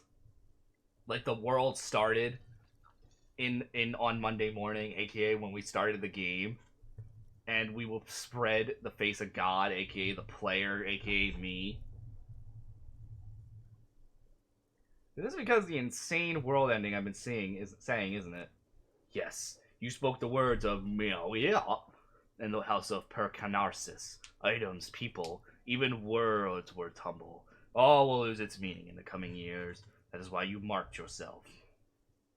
Am I sure it's not just a joke? Or some kind of coping mechanism? It's totally also a coping mechanism. I am a little afraid. So you should be. The world island crumbles at your feet. And in the far plane, Machiavelli. Perhaps just a thought. This has something to do with the hangover. I do think the world might end soon. Cop of the apocalypse. The face of woman fractures. There will be herd killing. We all become vapor.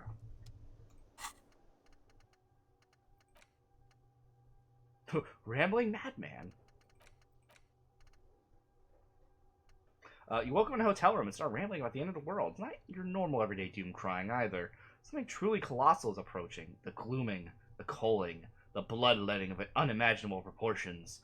Until now, you've been pleasantly vague about the precise nature of this cataclysm. No more! Put the bloodletting on the burner and really figure out what's threatening the fragile, physical reality you just found yourself in. We'll probably do that one after, if we can get another level up. Alright, what's next? I guess we can confront these idiots again.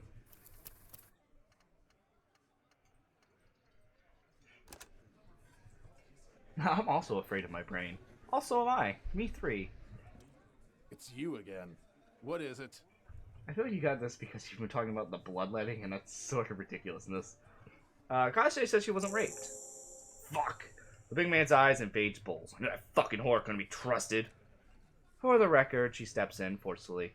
Titus Hardy did not explicitly specify the victim as a whore, nor did he say anything about trusting her. Oh, shut up and stay out of this, Liz. He turns back to you. He raped her. It was out of his fucking mind. You have no idea. She's just a denial, asshole. You don't understand a traumatic experience. She's shutting down. She doesn't fucking trust you. Yeah, she's crazy, you know. The rat-faced man says carefully. Crazy bitch. You know the type. She's fucked up. Wow, they changed their attitude quick about this situation. This is diversion. Stay on track. Cut the bullshit. She told me the truth. Lawman, he says through clenched teeth. I am at the man of my goddamn rope with you. I fucking told you not to push her. You went in and pushed her. Something breaks in him. He stakes a clip closer and says, I am going to fucking Titus Hardy. Her voice rings through the room like a warning shot. Success. Titus backs off. Fists down, everyone. Everard personally sent me to take care of this. If this goes south, we'll all be in the shit. But you, Titus Hardy, are going to be buried. Am I understood? When she's angry, she emphasizes the S. Gives her a voice, a strangely hypnotic quality. Her lips barely move as she speaks. Frankly, it's a bit terrifying. Someone has to rush in to break the tension. Second in command. Look, Kappa. The tattooed man snaps his fingers to get your attention. We know that dead fuck was a racist, a rapist, and a killer. We got him confessing to it on tape. Show it to him, T. He turns to Titus, who's still breathing heavily. What's the harm, right? Here, jerkwad. He slams his audio tape on the table. What is this shit? They come back and tell me the soldier of the apocalypse was an innocent man. Another apocalyptic actor in the world. This is their last play. This tape. Their story is in tatters. A mess. It might be nice to listen to, but at this point, you don't need to. Where can I listen to this? I'm sure we can find the tape player, the lieutenant whispers. Where can I listen to this? He mocks you. Oh, you're shoving it up your ass, genius. Yeah, play it with your ass, cocksucker. His voice echoes like a thunder in the room. Where did you get this tape? You think we go into this shit deaf and dumb? You RCM aren't the only ones who know how to bug people. There's no university degree for that. Actually, there are a few. Crypto analyst, radio officer. Actually, there's numerous degrees you could run and get single intelligence. Yeah, like you have one? Smartass. He looks to his left. There's a beer there that he forgot. Beer.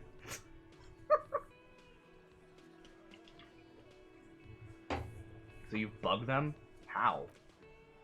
We have machines. He nods. We're in logistics. Anything at Harvard works. It's advanced stuff. Understood. You've listened on our communications. He takes a little note. How long? Since way before their chiefs started taking swing lessons. Is electrochemistry just Homer Simpson? It feels like it at times. I'm not gonna bother with this one. I think I get the picture. Alright. Don't forget your tape, lawman. He pushes a little tape toward you with his giant hand. Compliments of Titus Hardy. Yeah, we'll take the tape, though. Well, we know where we can play the tape, but it requires buying the tape recorder from the pawn shop that we found, but I still want to get the lamp. I might look up a guide for next stream on how to get money in this game, just to get the lamp, or if you can even get the lamp. Ooh, didn't need to do that. Does that show up? No, it doesn't. Still gotta earn that 700 real. Speaking of money...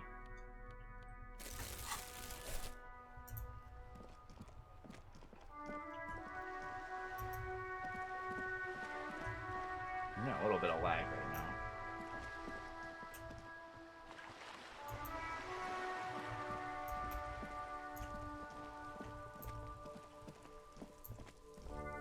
Yeah, I'm getting a little bit... Oh, that's me. Okay. Let me go to Kim's thing. Kim, how do I turn on the headlights? He turns the preheater on, waits, takes out his keys, and says, "Alright, ready, I turn, you press start. It's next to the preheater. I heard you could buy the lamp, but you will be lucky to earn a quarter of that money by endgame." He's downplaying his excitement. The lieutenant is more than happy to show off his priceless carrots. Press engine start. The dashboard lights up with an orange glow. Rounds per minute gauges jump, and the engine of Cooper's Kinema comes to life with a whining growl. Press the button labeled headlights. The headlights unfold a little click. Oh, I forgot about this. Maybe I'll do it in like a side stream or something. How we just try to get the lamp. I don't know.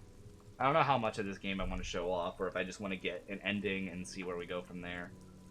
The light unfolds with a little click, casting electrical light onto the ground before the vehicle. There you go. I'll turn them off from the remote once you're done. But we just need to stand in front of the machine now. Run your fingers over one of the steering levels. I'll pick up the radio again.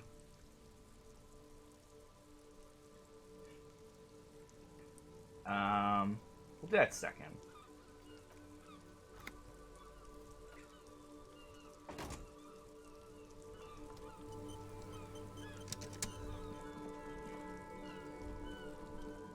As you hold your letters clip under the headlamp, a shimmering iridescent pattern appears. One you've definitely seen before.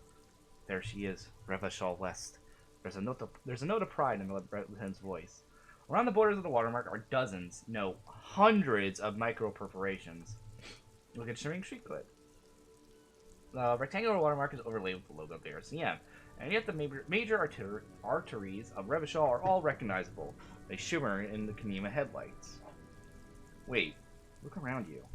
A rat brazenly darts past you and it disappears amongst the stopped lorries. In the distance, a child somewhere shrieks. A woman represents her in a voice no quieter than the children's cry.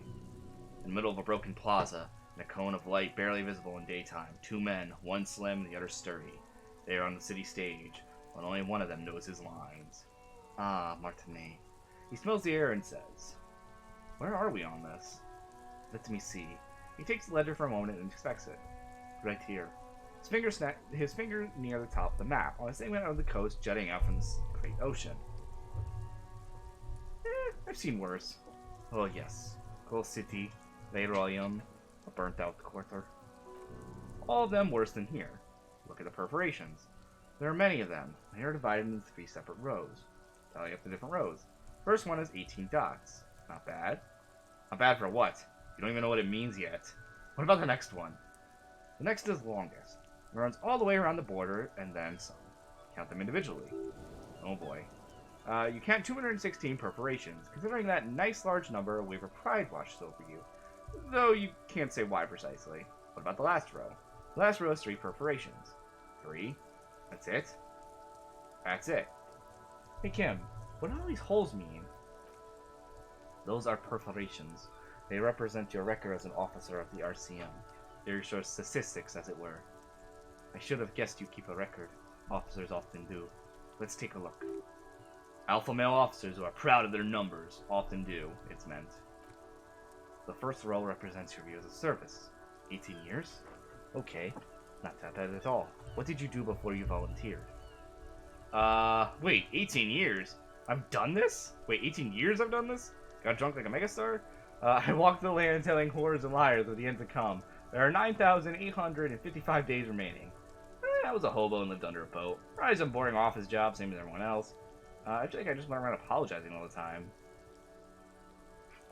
I walked the land telling whores and liars of the end to come. There are 9,855 days remaining. Cool. I'm glad you joined us.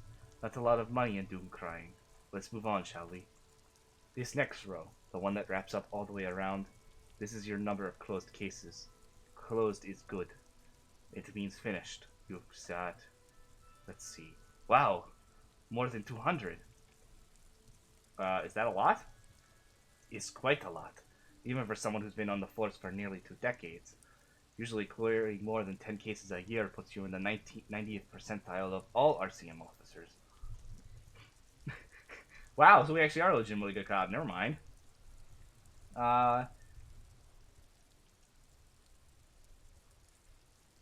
See, Kim, I told you I was a superstar cop. Call it what you want. You are a valuable member of your precinct. Now, let's take a look on the last row. Oh yeah, one thing I did in my playthrough was open a secret compartment in the ledger of whatever was in the trash from the start of the game. Right. Those are your confirmed kills. You've got precisely 3 perforations there. Confirmed kills? That sounds pretty evil. A drink would soften that feeling. So I'm a killer. For an RCM officer, especially Precinct 41, which is in the Jamrock Quarter, it's rather tame. I mean that in a good way. There are certain officers who treat their kills like it's some kind of ghoulish game.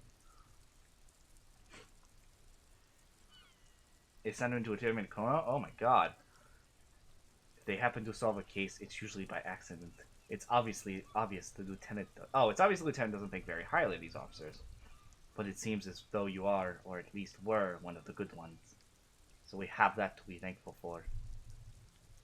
Have you ever killed anyone, Kim? Yes, he says, declining to elaborate. It's not a problem for him to state it, however. How do you handle the strain? Everyone has their method of coping, some more effective or self-destructive than others. It gives you a meaningful look. Personally, I find it better to keep up hobbies. Maybe I should find, like what? Oh, this and that. Let's not get into it. Maybe I should find a hobby. Why not gathering? You've already got the yellow gloves. Maybe I should pour one out for the boys, the fallen? The lieutenant sighs. If you want to pour out the booze you've been carrying around on duty, I'm certainly not going to stop you. Actually, I'm just going to hold on to this. As you will. Very noble of you. Are we done here? Thanks for this. Lieutenant Nutlets. Alright. Great, I'll go turn off the lights. He presses the remote control on the key. You can now see your statistics on your journal page, right at the task description.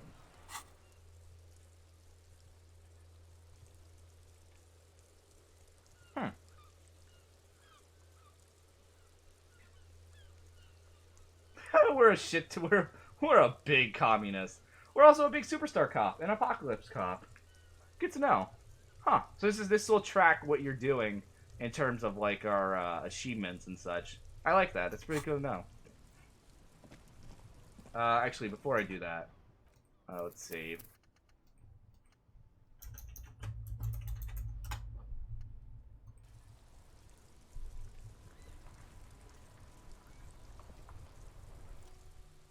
Hey, officer, got a minute? Oh, I'll go talk to him in a second. Pick up the radio.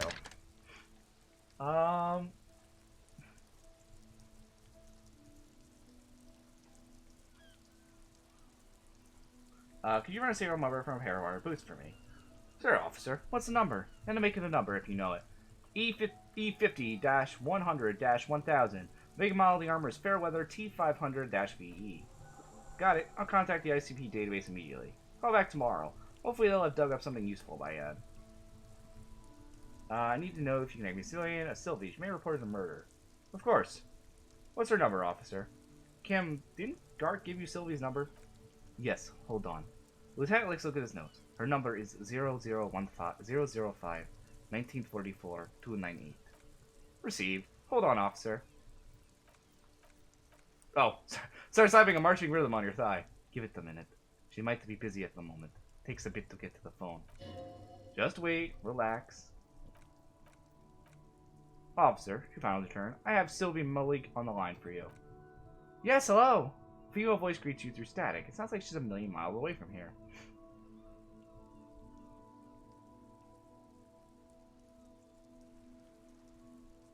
Sylvie, I believe we met before. This is me, detective from the Whirling in Rags. Oh, right. She recognized your voice almost immediately. Hello, officer. What can I do for you? You can hear her resentment in her tone. She's not thrilled to be talking to you again. There is no resentment in her tone. She wants you to ask her out. No question about it.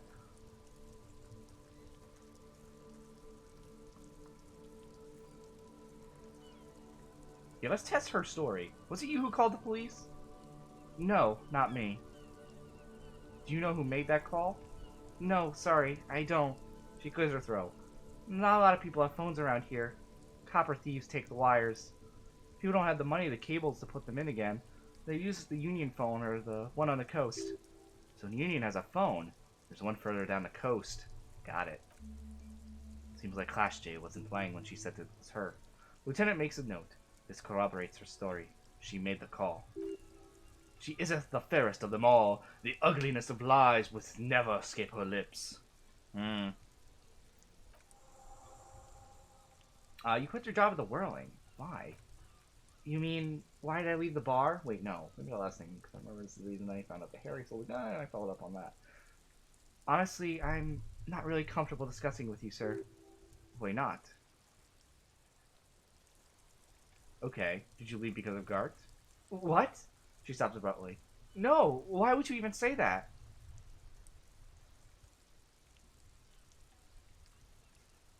He told me he asked you out. Are you saying it didn't happen? Please don't bring Gart into this. It's none of your business.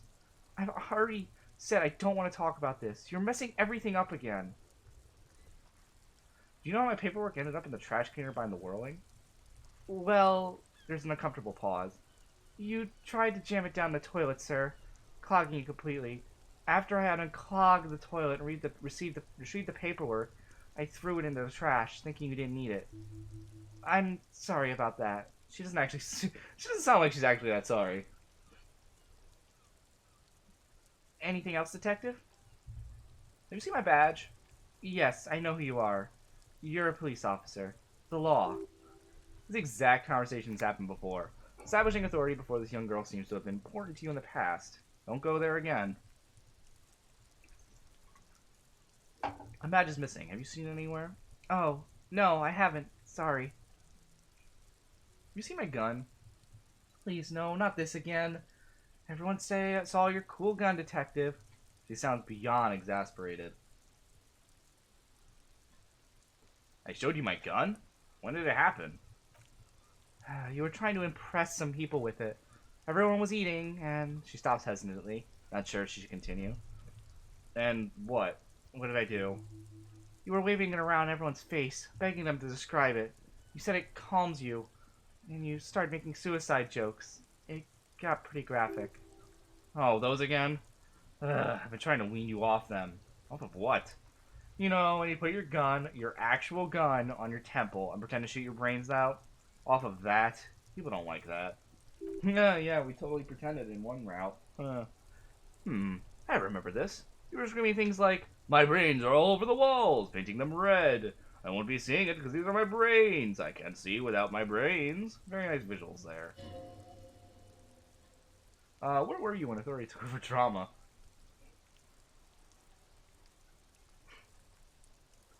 Some poor sod was trying to eat his pudding.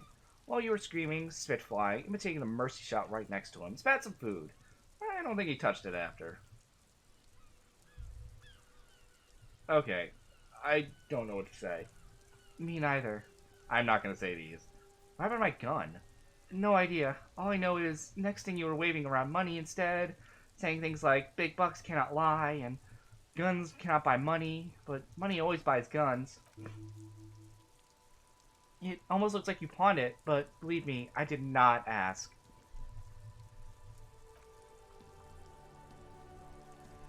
I do hope so. Please don't call me again. Bye.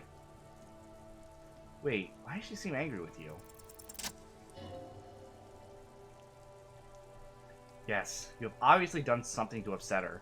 With the whirling in rags, when she was still working there. Wait, before you go, you're mad at me, right? Tell me, what did I do? I can't remember anything. I'm not mad, it's just... The static sighs again. You were so drunk and so emotional all the time, and then the Skua thing happened. It just made me want to quit. What Skua thing? The stuffed bird, the great Skua. You threw it against the wall while screaming, "Fuck that bird," and laughing like a maniac. I think you said it'd been giving you shit ever since you got here. Why do I always end up screwing everything up? It was a pretty bird. Ever since I started working in whirling, I really liked her. We called her Scotty. There's genuine sadness in her voice. So you're telling me that I was the one who made you quit? Yes, obviously. You were the worst client I've ever seen. I have seen so many assholes in this place. I've had sailors fighting, union guys grabbing my ass, kids stealing booze. Once a guy was glued to the karaoke machine every night for 2 months, but you? She pauses. Go on. I want to know what I did. Well, you were worse than all of them. Honestly, you were getting borderline aggressive. Even about little things, like not turning down the volume at 3 a.m. I even liked one of the songs you kept listening to on repeat. No more. I hate it now. Hold on, which song? We Go On by The Who, she sighs. I can't listen to it anymore. You turned it into a parody. Sorry about the song. Hell with that song. Then there was your room, your project, an experiment to see how bad it can get in there. I tried to send the cleaner, but you wouldn't let me. Threatened to make me understand. I had no idea what you meant. I don't want to know. And then you screamed something about how you're actually a real cool guy and no one understands it. One of the coolest guys there is. The coolest guy in Jamrock. Thing on disco too. I'm sorry. And then I had to deal with your toilet. The one you clogged with police documents. Causing water damage downstairs in the kitchen. I won't even mention you waving your gun around, harassing customers, threatening to sing karaoke, threatening to kill yourself. Okay, I get it. I wasn't a good tenant. No, you weren't. You were simply the worst. I am truly sorry for everything, Sylvie. God, I knew I shouldn't have brought it up. Just try not to call me again. Let's pretend it never happened. But when I spoke to Gart, it seemed like he thought you left because of him. Wait, really? No, this is absolutely not true. I like Gart. I really do. Didn't he cross a line when he asked you out? No, I was actually flattered. I've always liked him. It's just bad timing with the corpse and all that. And there's a pause. You almost see her on the other side. Telephone cord coiled around her index. I didn't know what to say to him later. Then you came and destroyed the place. So I left without explaining. I should have told him maybe. I can tell him. Okay, but please don't mess it up. Please don't take out your gun or anything. What else did I sing beside the ooh? I'm looking for a song. Oh, all sorts of things. Some disco, rock too. So much disco and rock. Maybe you can help me identify this one particular song. Which one would that be? One that was really sad. Sad? I think the one you mean is the smallest church in St. Anne's. Butcher that right up. Your voice carries a tone of disappointment. Interesting. You still have to find it, however. Right. Thank you for talking to me. Take care. You hear a sigh of relief on the other end of the radio. Wordless, the call breaks. Then the already familiar voice. Anything else I can help you with, officer? What of the Lazareth? We'll take a moment, officer. You hear a man clearing his throat briskly and answers, Gottlieb, what do you want? He's carelessly chewing a piece of hard candy. I was told to call the Lazareth. People are worried about me. Oh. The man is unpleasantly surprised. It's you. I've lost my memory. Or, yes, it's Firewalker here. Firewalker? Yes, yes you are. But don't breathe in the general direction of your fire feet. Actually, wait. Do exactly that. Put yourself out of misery. Take a deep diaphragmatic breath in and end. You're an exaggerated inhale and a long exhale on the other side. It'll be an artistic statement of some kind or another. Cobb sets fire to himself. It'll be quite an interesting conceptual piece, don't you think? Sounds more like a newspaper headline. It'll surprise absolutely no one. Now, do you have any current pressing medical problems? I've lost my memory. All of it. With all the damage you've been dealing yourself with drugs and alcohol, I'm not surprised. There is no surprise in his voice, only curious superiority. You're not surprised? Okay. Anything else? What else? I'm not a brain doctor. Look on the bright side. You've got a whole new life now. Use it wisely. I think I've developed extreme photosensitivity. That's because you're hungover. Even the radio waves coming from your direction smell like liquor. He pauses. Do you feel like your eyes are twitching too? Yes. As a tiny vessel is pulsating from high blood pressure, stupid officer. You might be sustaining permanent damage to your vision as we speak. Not much I can do about it. I'm not an eye doctor. What is the point of you then? But what kind of doctor are you then? A busy kind. It's not life-threatening, just annoying. For you, that is. What with your reputation as a sharpshooter? Me? I got some more important things to do. I think I had a heart attack. And you survived it! Congratulations. Are you mobile? Sort of, but my god does it burn in your chest. Yes. Even better. Anything else? I wouldn't worry about that. Officers your age have a coronary trouble all the time. Also, death is part of natural life. Accept it. The body is an object, and objects break down. Do what good you can with yours, before the rest goes too. Is there anything you could do for me? What, you want me to do blood work for you again? Tell you how bad things really are across the board? You want a rundown of everything collapsing inside your body? Yes, I want the truth. You want the real, honest-to-God truth? Stop drinking, eat magnesium and vitamin D. Our station is not a retirement home. We don't have the funds to deal with rock stars past their prime. And no, I don't want to hear a political commentary on the topic. In fact, I got work to do. Some idiot has glued his eyelids shut with cyanocrylate. Looks like Mac Torson. It's not fucking cryolite superglue, Doc. Oh my god, whatever, it's superglue. I guess that's it for now. Hang up. The phone clicks, suddenly you hear the already familiar tough voice. Alright.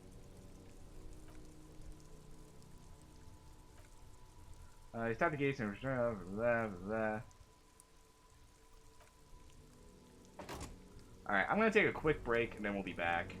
I need to use the bathroom real quick and grab something to snack on real quick. Afterwards, we'll check what this purple is and then we'll see why he's trying to talk to me again. So yeah, I'll be right back.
Alright, welcome back.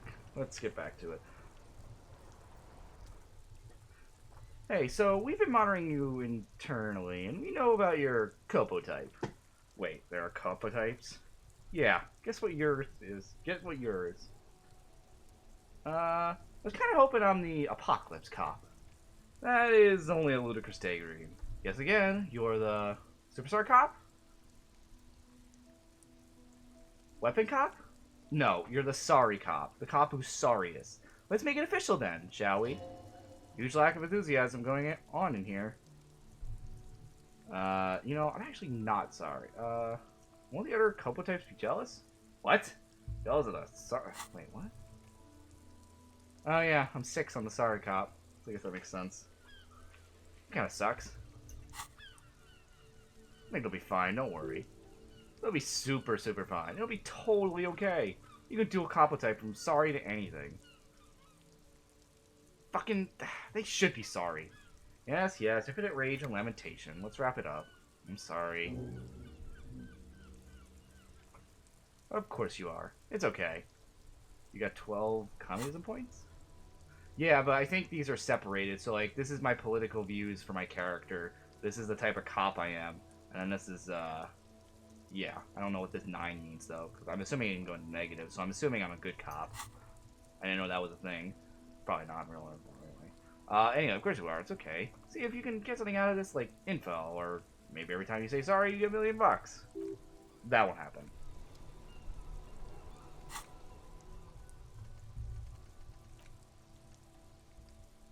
You're one sorry piece of shit. A cop pennant. A flagellant cop monk.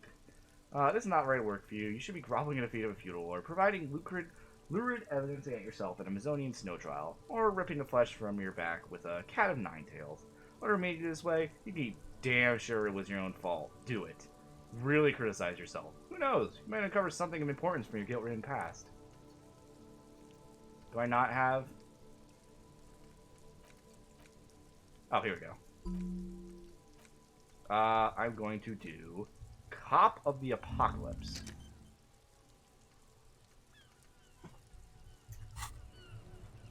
Alright, and then this guy wanted to talk to us again, it looks like. I saw you poking around in Lady Driver's lorry. Is she in trouble? No trouble. He's gonna be fine. Ah, man, that's like a... Blow it off my mind. Oh, what? Oh, sorry about that. Excuse me. All that stress was making up my rhymes. He chooses to believe what's best for her.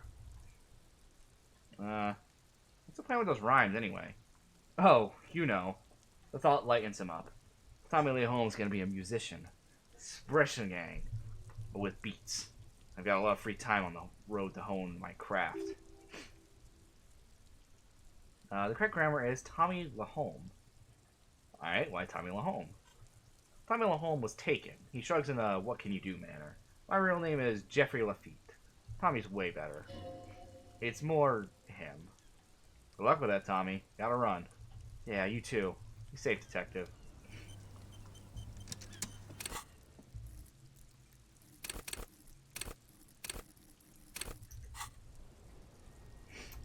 Alright, what can we do now? Smoker, we have to remember to go there after 2100.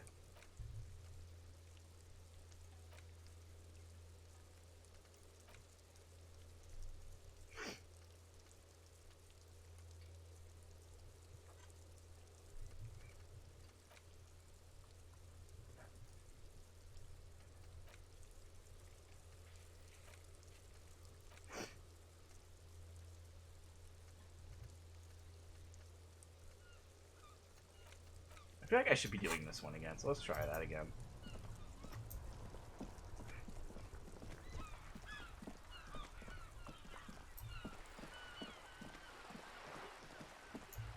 Yeah, there seems to be a little bit of screen tearing, I'm noticing.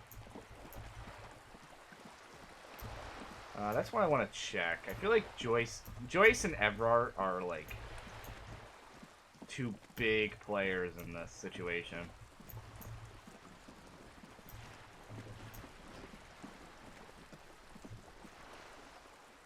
You're back. Good.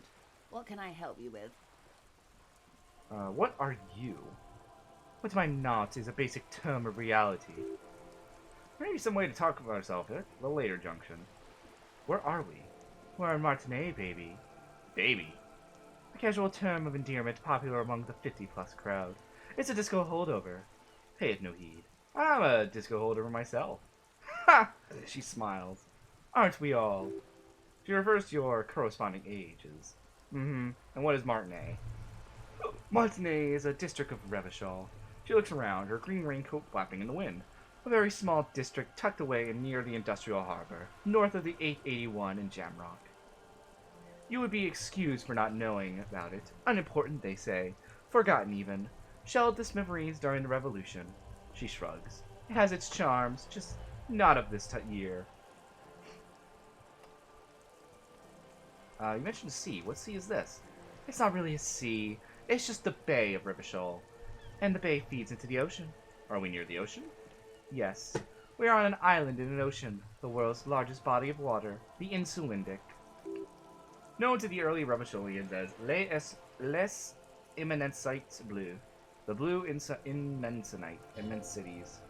Vast, lukewarm, and unknowable, flowing in and out of sight. Okay. Well, that's Martinet. What's Revachol? Revachol is what you call a city. What kind of city is Revachol? The great kind. As if self-explanatory, beyond patriotism. A fact. What makes Revachol great? History, detective. They built this city to resolve history. Our part in it, at least, are centuries. Okay, who built this city? The nations of the Occident.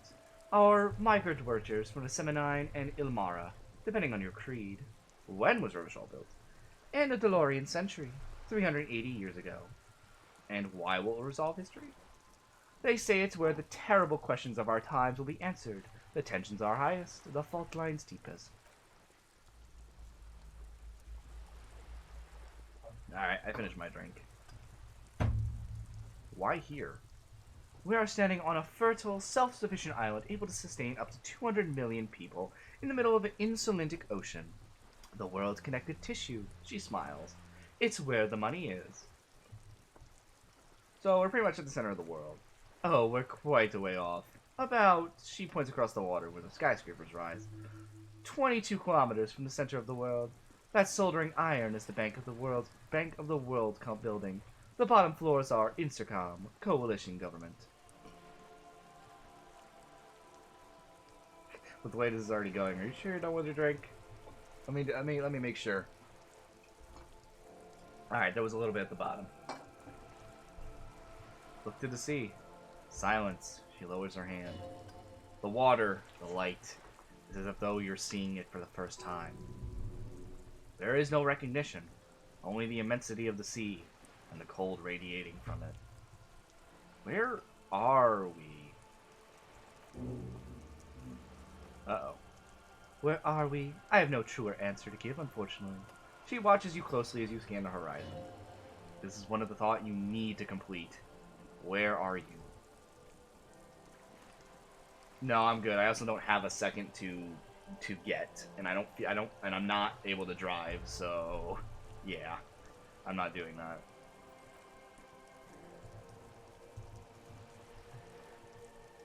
that. This has been very informative. Thank you, ma'am. I'm sure my memory-impaired partner has many more questions to ask. He turns to you, about even more fundamental aspects of reality. Might I suggest not asking them all right now? Ma'am, Monsieur will be here later too, and tomorrow. Isn't that true, ma'am? Absolutely. My commitment here is long-term. Won't I be lazy if I don't do it all now? Of course not. He shakes his head. You're already diligent for getting this far, and diligent boys remember where they left off.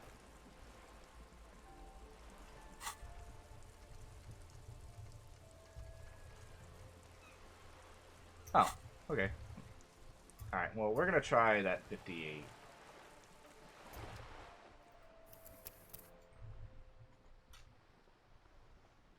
Kid was just waiting for you to wonder how you walk and fall over yourself.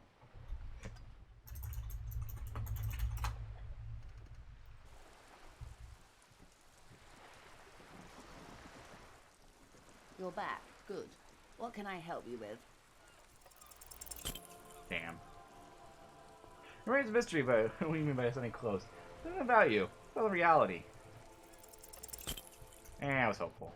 We got a 3% before, so part of me was like, maybe I can get another 3%.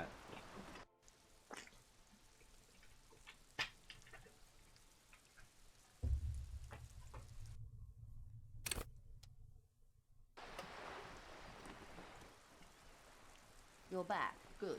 What can I help you with? There we go. 6 kilometers southwest in the Valley of Dogs, Junior Officer Chad Tilbuck takes aim at a rabid black dog licking its wounds in the grass. You were hopeful you'd fail the 58 and succeed the 3. A little bit. To his left, his partner Emil Mullins whispers, "You heard what happened at Tequila Sunset and Martinet?" "Yeah, he lost his mind," Tilbuck answers, finger on the trigger. "Don't worry, Emil." He pulls on it slowly. Slowly now. He'll find it again. We always do. What am I? You're an officer of the RCM, she says energetically. The Revachol Citizens Militia? The Presumundo. Good. What is the Revachol Citizens Militia? Nothing more, nothing less, nor less than the de facto law enforcement body of the post-revolutionary Revachol Detective. Yes. The lieutenant steps in to make a gesture encompassing her boat. We are the Revachol Citizens Militia. He's being sarcastic. You said de facto. Yes, that means not de jure. The RCM acts in what is poetically called the twilight of international law, both at the behest of the coalition government and to its chagrin. What do you mean? The RCM's responsibilities are defined by the Emergency, Wayfarer, and Aliment Acts, 3 pieces of legislation keeping the city in a, let's be honest, laissez-faire stasis to the benefit of foreign capital. All 3 are good to know. The lieutenant looks up from his notes when we're out policing. So basically a lackey of capital. There's nothing basic about your role, detective.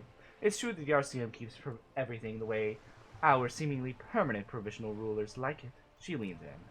Yet on the other hand, I know these people. I deal with them daily. Let me tell you, dear, they are not fans of yours. Why? The post-revolutionary decade was a disaster of the coalition government. Revachol in the 20s was hell, especially on the west side of the river. Gang warfare, a botched privatization scheme, a nuclear pyro meltdown. They called it the International Zone because no nation wants to claim responsibility. The RCM restored peace where the coalition failed. A true blue citizens initiative. She smiles. They will never forgive you. That's somewhat of an exaggeration. Lieutenant interjects. In reality, ours is a mutually beneficial arrangement. Revacholians get to know the peace in Revachol, and the coalition doesn't have to worry about it. Anyway, sorry to intrude. Please continue. Yes, Lieutenant, permit me to conclude with this. Who you are, to me, is the police. The only legitimate law enforcement authority in Revachol. Thank you, ma'am.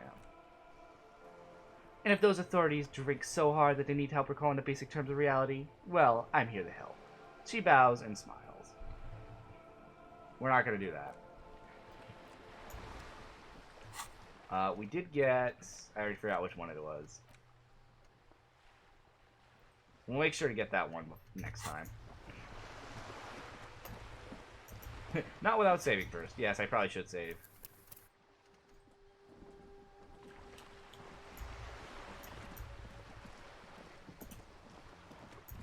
Oh boy, I can feel the alcohol a little bit. This is what happens when I drink only 1 tall boy. I'm such a fucking lightweight. Holy shit.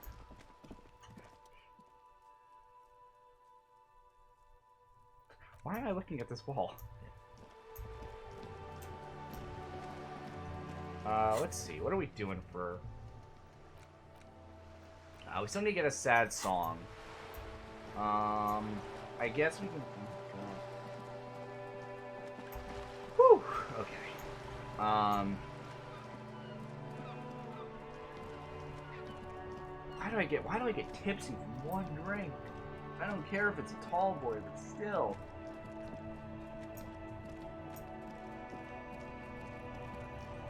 I want to see if this place had anything.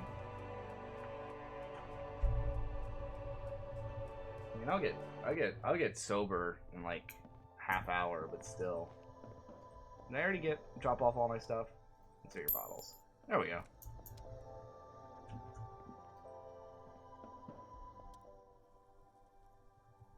Is this about the questions again? 'Cause I don't really know anything. Does Fred have a warehouse in the back of the Whirling in Rags? A warehouse? I don't know. Maybe. I don't really care what Frit does. Come on, give me something to work with here. She looks up from under her brow. Fine. Frit doesn't have a warehouse, just a little back room here, okay? She turns back to her magazine without waiting for you to respond. I definitely don't think she has anything to do with that. Raincoat's pointless.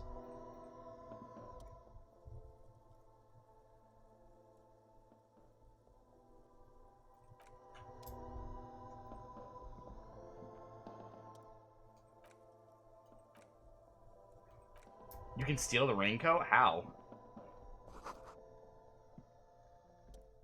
A carnival displays cigarettes and alcohol. Bottle lines the shop wall, inviting you closer. There, in the dark green glass, a world of ruby, all in vain. The great flowing river of warmth, wine, alcohol, beer, alcohol, love, alcohol. Say nothing, just take it in. The beauty, the truth, the poetry of it all. The clerk sees you eyeing the goods behind her. I'm obliged to inform you that both alcohol and cigarettes damage your health, she comments. But I guess you already knew that already. Don't ask, don't look, don't do anything here. Just go away, get back to work.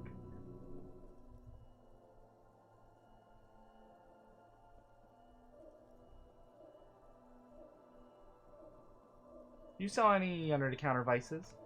No. She fixes her hair under key for cat. Frit only sells legal drugs, just like the law says. Please tell me more about these products. The Pale Age vodka is special, I guess. It's stored in a pail for a couple years, makes it super expensive and super strong. What is pale? You know... Don't worry your pretty little head about it. Let's concentrate on what's important here.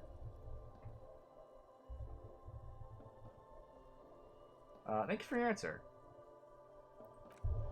Alright, so this is just a place to stock up on stuff if you want to pass certain checks a little easier. Otherwise, this place is kind of unimportant. Let's see. I'm trying to think where else we could go here. Let me look at my...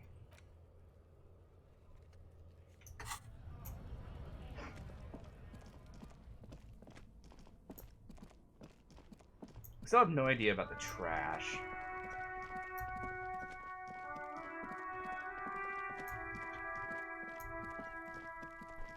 Yeah. Open the lid again. Does Kuno have anything to say? Any news to say? Kuno's like Kuno's dad. Kuno doesn't give a fuck about anything. Alright. Kuno's still useless.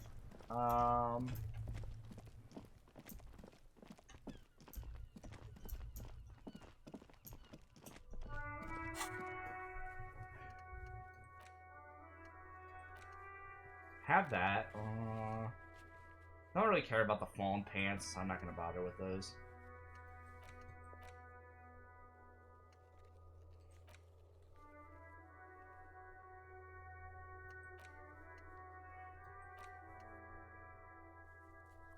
I don't know.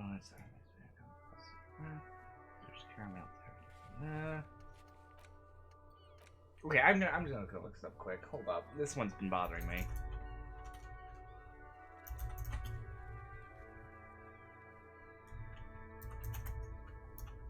This one's just been bothering me. I have to check.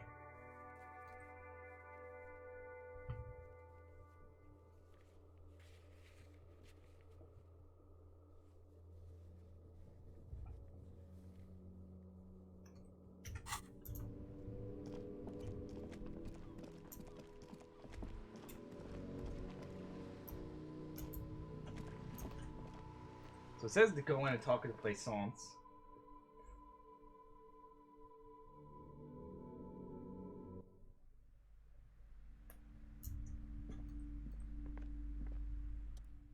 Hello again, esteemed officer.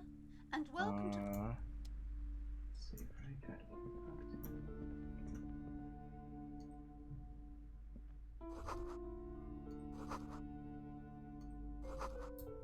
It says it's up here. Home to herself, great innocence, yes, most tools, blah, blah, blah. Who's playing innocence, blah, blah, blah.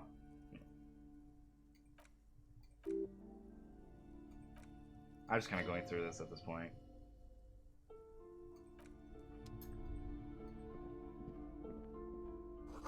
Blank book, discarded here.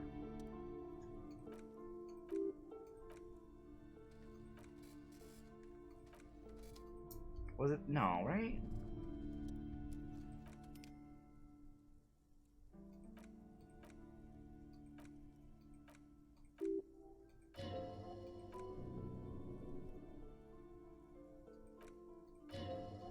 Sorry, I'm kind of just skipping through this right now.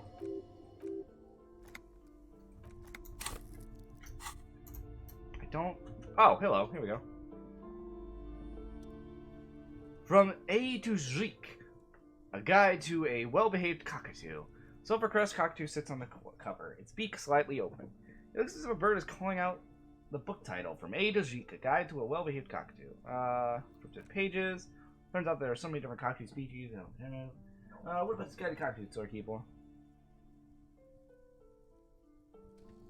It's a must-have. You own a cockatoo. I heard they're quite capricious. $3.99? Hold up. No.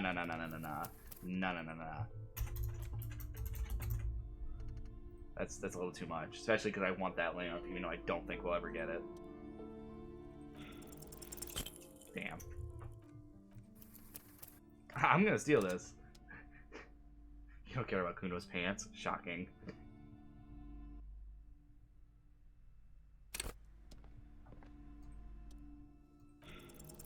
Damn you. Oh boy, here comes the one that's gonna take like 10 tries. Just $3.99 to learn all about that cockatoo you don't have.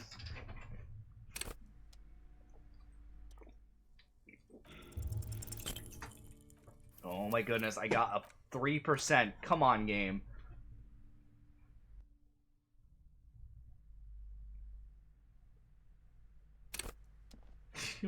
You're never gonna drop that one.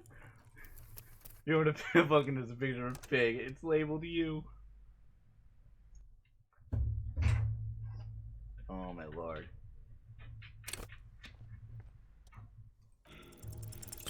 Oh, for funk's sake. That's what I do. I drag out every joke. I know what that's like. Do we dare talk about directions a little bit? Oh, for funk's sake. Also, I just noticed we have 4 morale now. Did we always have 4, or am I just missing that? I feel like we got an upgrade to morale. It does not sound left. Oh my goodness.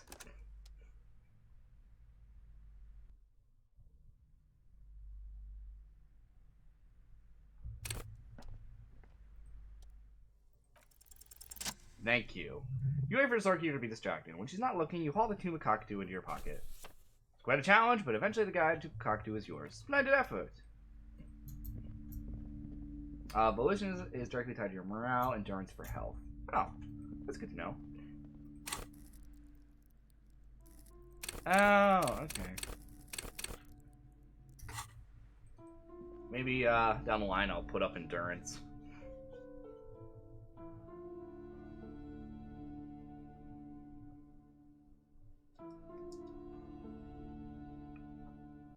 They still upgrade endurance if you don't want to die to chairs again.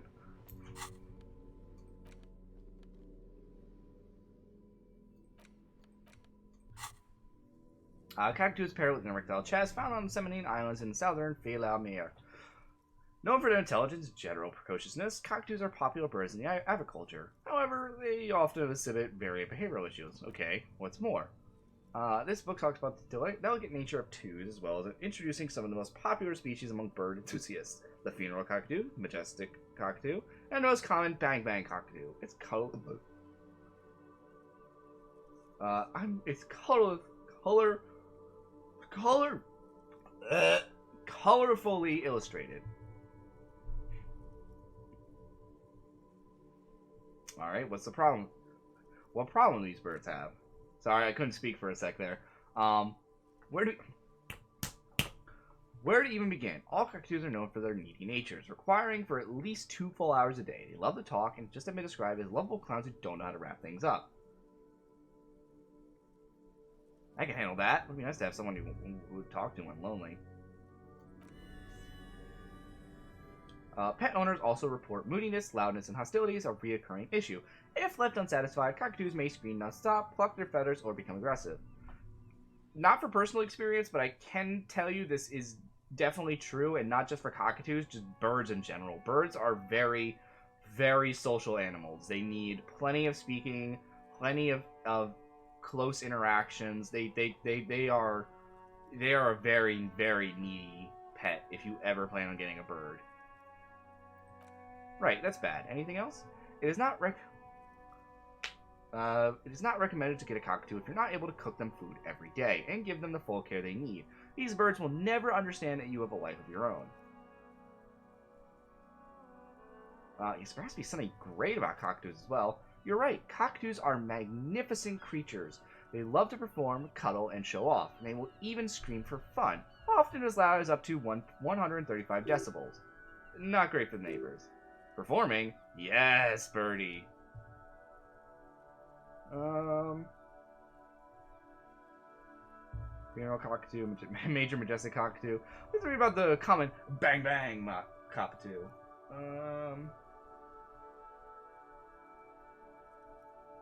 It'd be depressing. This is a yellow-tailed black cockatoo. Its specific name, Pacifica funeris, relates to its dark and somber plumage. This bird looks like it's dressed for a funeral 24/7. I think my mom had a bird pet, and I think screamed a lot. As far as I remember, anyway. That was when I was real young. Probably. Birds are very loud. There's something indisputably ominous about it. Cool.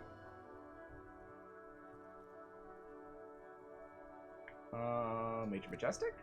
Perhaps the most impressive of all the species, the endangered major majestic cockatoo is often described as the most flamboyant bird in the jungle. Its pink-colored wings and flowing crest embellishing its proud and bumptious nature. Alright, what about the most common bang-bang cockatoo? Despite its banging name, the bang-bang cockatoo is actually the shyest of the species, common in all Cevenese forests as well as zoos and homes all over the world. Its plumage is mainly gray and white. Cevenese name bang-bang is thought to be of an onomatopoeic origin. Honestly, this bird sounds a bit like me. Yes, but all these cockatoos are so different. Which one are you? That's great and common bang bang, that's me. Only if you're a cockatoo in its darkness can truly grasp the depths of my doom-laden soul. Isn't that obvious? Major majestic, here I come. What if I am just a fuck up two? A fuck up and a cockatoo. I kinda like this one. You're right. Your Cicatus funeris embodied. The ominous bird belongs on your heraldry. And put the book away. That was pretty good. I like that.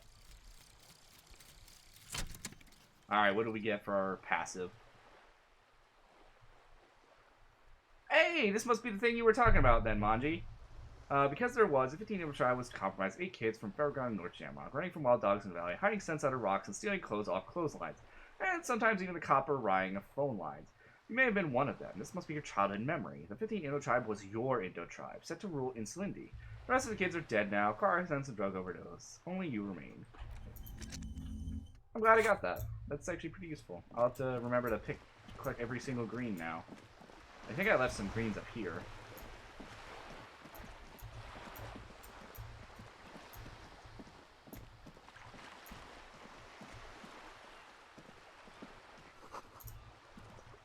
Yep, I saw it go up. Oh, hello. That means click on every green orb you see, forever.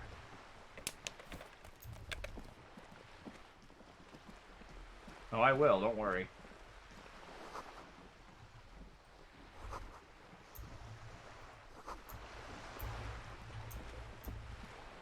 I kind of ignored some of them because I didn't want to waste time, but now that I get money out of it, hell yeah.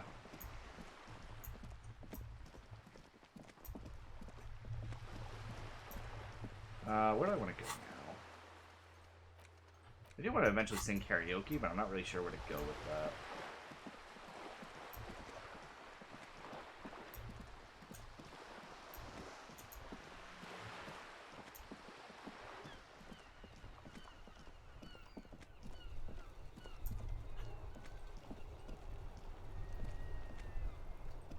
If there is like a thing for getting, if there is a strategy for getting the streetlight, it's this passive is definitely a part of it. Davis looks like it was an earthquake. Maybe a sea monster did this to the plaza.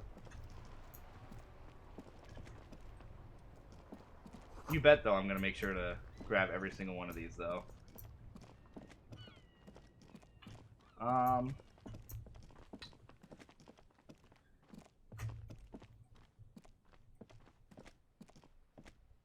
Yes? Eh, might as well see what's across here, finally.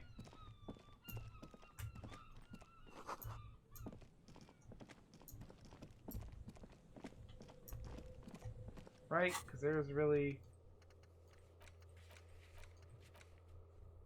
Could do the scab leader.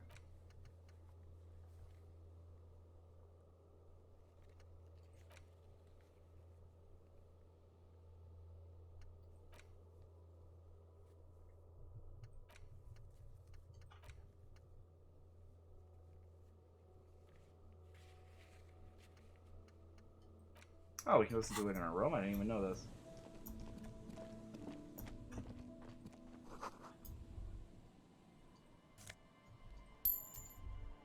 Ooh, there's money up there. I forgot about that. Hobo cop. Finding secret money.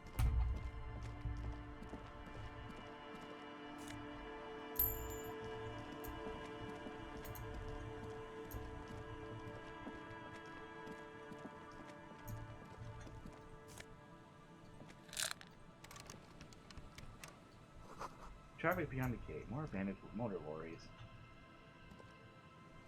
Sign says no entry. Someone scribbled an inverted star on it. Correct. We had, I believe HoboCop gives us more money back, and we also find, reveals extra special collector's edition Tare, bottles on a map, more money from Sally Tare, and we also have higher shiver warning cap. So yeah, no, HoboCop's really good for making money.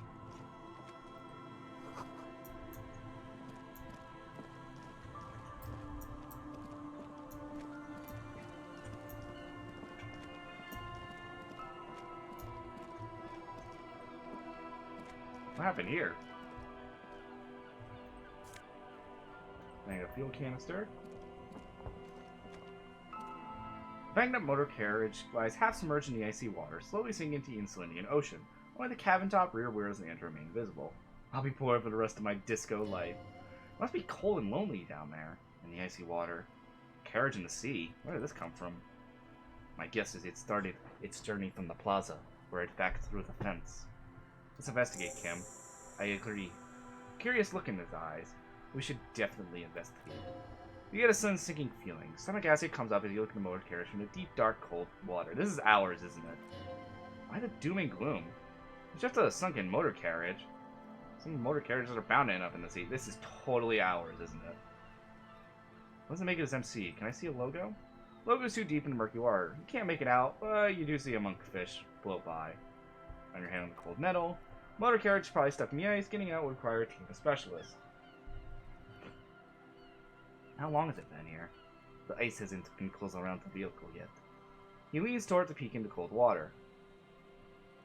My guess is it's been here since last Saturday or Sunday. The estimate is correct. The incident probably occurred on Sunday evening. Oh well, looks like Jigger Earl's journey came to an abrupt end here. Her rocking tone finds no response but the motion of the waves. Enough gloating, is this serious? Yes, quite. What should we do? Let's wait for the low tide and see what's inside. Great idea! Then we can get inside.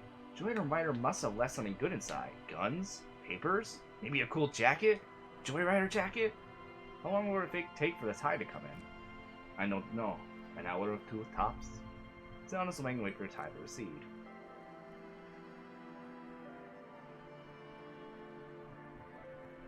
Did we actually wait for it? Yes, we did. As you sit down at the cold, rusty playground, the world around you becomes very silent.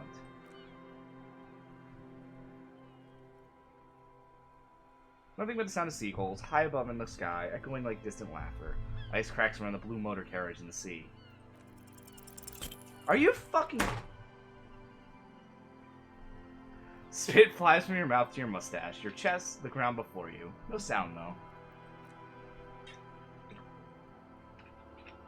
Gets a 3%, but misses a 72%. Whatever. Whatever, game. Lieutenant Mustang gets rather funny, smiles and quickly turns away. That's what we're doing. Keep blowing. That's right. Just keep at it. It will come to you. He's gloating at you. Oh, it's so easy for Mr. Teacher. Aw, so I guess we did a good thing either which way. That works. With his lips puckered, the lieutenant lets out a beautiful melodic trill that puts even the insolent thrust to shame. You hear the sound echoes on a large body of water. Clouds race across the spring sky, and suddenly you just feel better about everything. Okay. That's way better than what you did. Oh my god, how much time are we wasting here? Look, this might take a while. Kind of a good topic for discussion. Oh my god, how much time am I wasting here right now?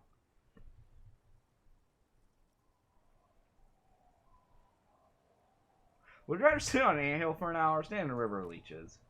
Well, the lieutenant rubs his chin. Historically, leeches have been used to prevent and even cure many ailments.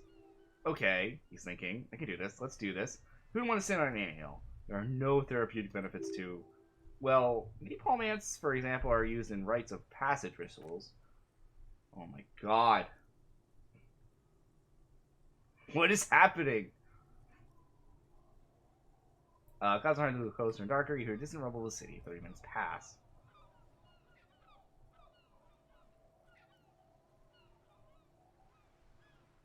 I'm not worried about the gun. I'm pretty sure we have a good lead on that. You have to decide whether either strike at the shipping company. Who would you choose?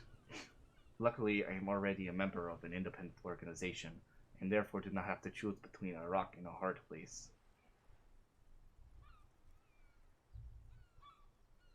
I understand, but if someone puts a gun to your head...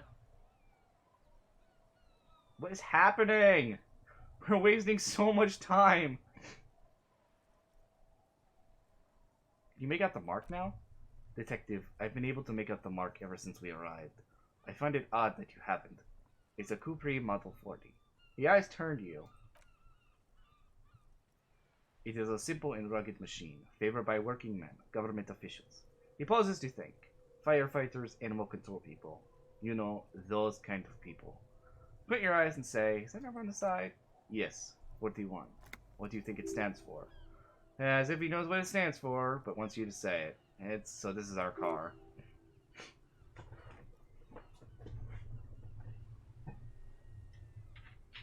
Yep, this is our car! I knew it!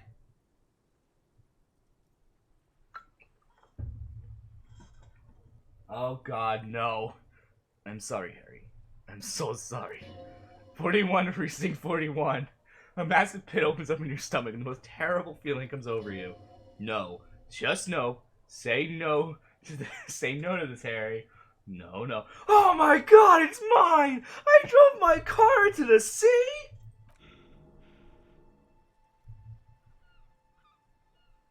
I'm afraid, yes. It looks like you drove your police motor carriage into the sea after you jumped across the canal. I can still fix it. That is very unlikely. The lieutenant replies with a sigh. All the electrics are toast. That goes for the electromagnetic steering and brake system as well. You'd be lucky to find one undamaged component in there. He shakes his head.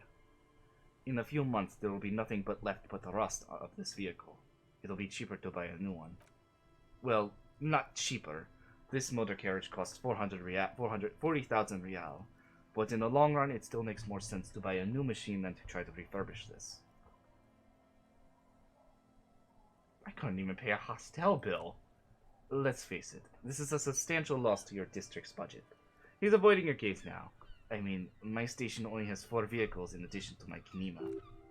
This was 20% of the station's vehicular budget? Oh my god. They're not gonna take me back after this, are they? People are more valuable than machines. He's trying to cheer you up now. Training a police officer is even more costly. Badge, the gun, and now this? Lieutenant adjusts his glasses and doesn't say anything. There's also a fourth thing you've lost. Fourth thing? I mean, my memory. More precious than the gun, the badge, and motor carriage combined. Lost forever in the deepest of seas. It's probably your memory. You always in pursuit of someone? Of whom? The lieutenant looks skeptical. I don't think so. If anything, you were probably drunk. Probably? Try definitely. Well, we're not gonna bother trying to get it out. Well, at least we can see what's in there now. Yes, let's go take a look. Alright, I think we'll open your inventory and interact with items later. Oh. What the fuck? We're getting a tutorial agent now about how to interact with items? Are you serious? What the shit game?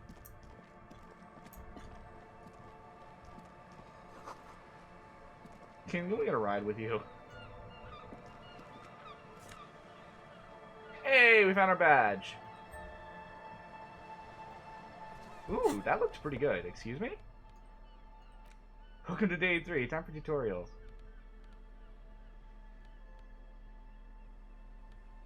That's tempting. But I kind of want to keep what I have on. Because I feel like visual calculus we're pretty good on, and esprit de corps, eh. We got the badge. It was in the car. It was always in the car. Alright, we'll do this, and then we'll probably call it a night. A police badge on which you see the photo of a man. You. Some seaweed is stuck to the bag. I found my badge!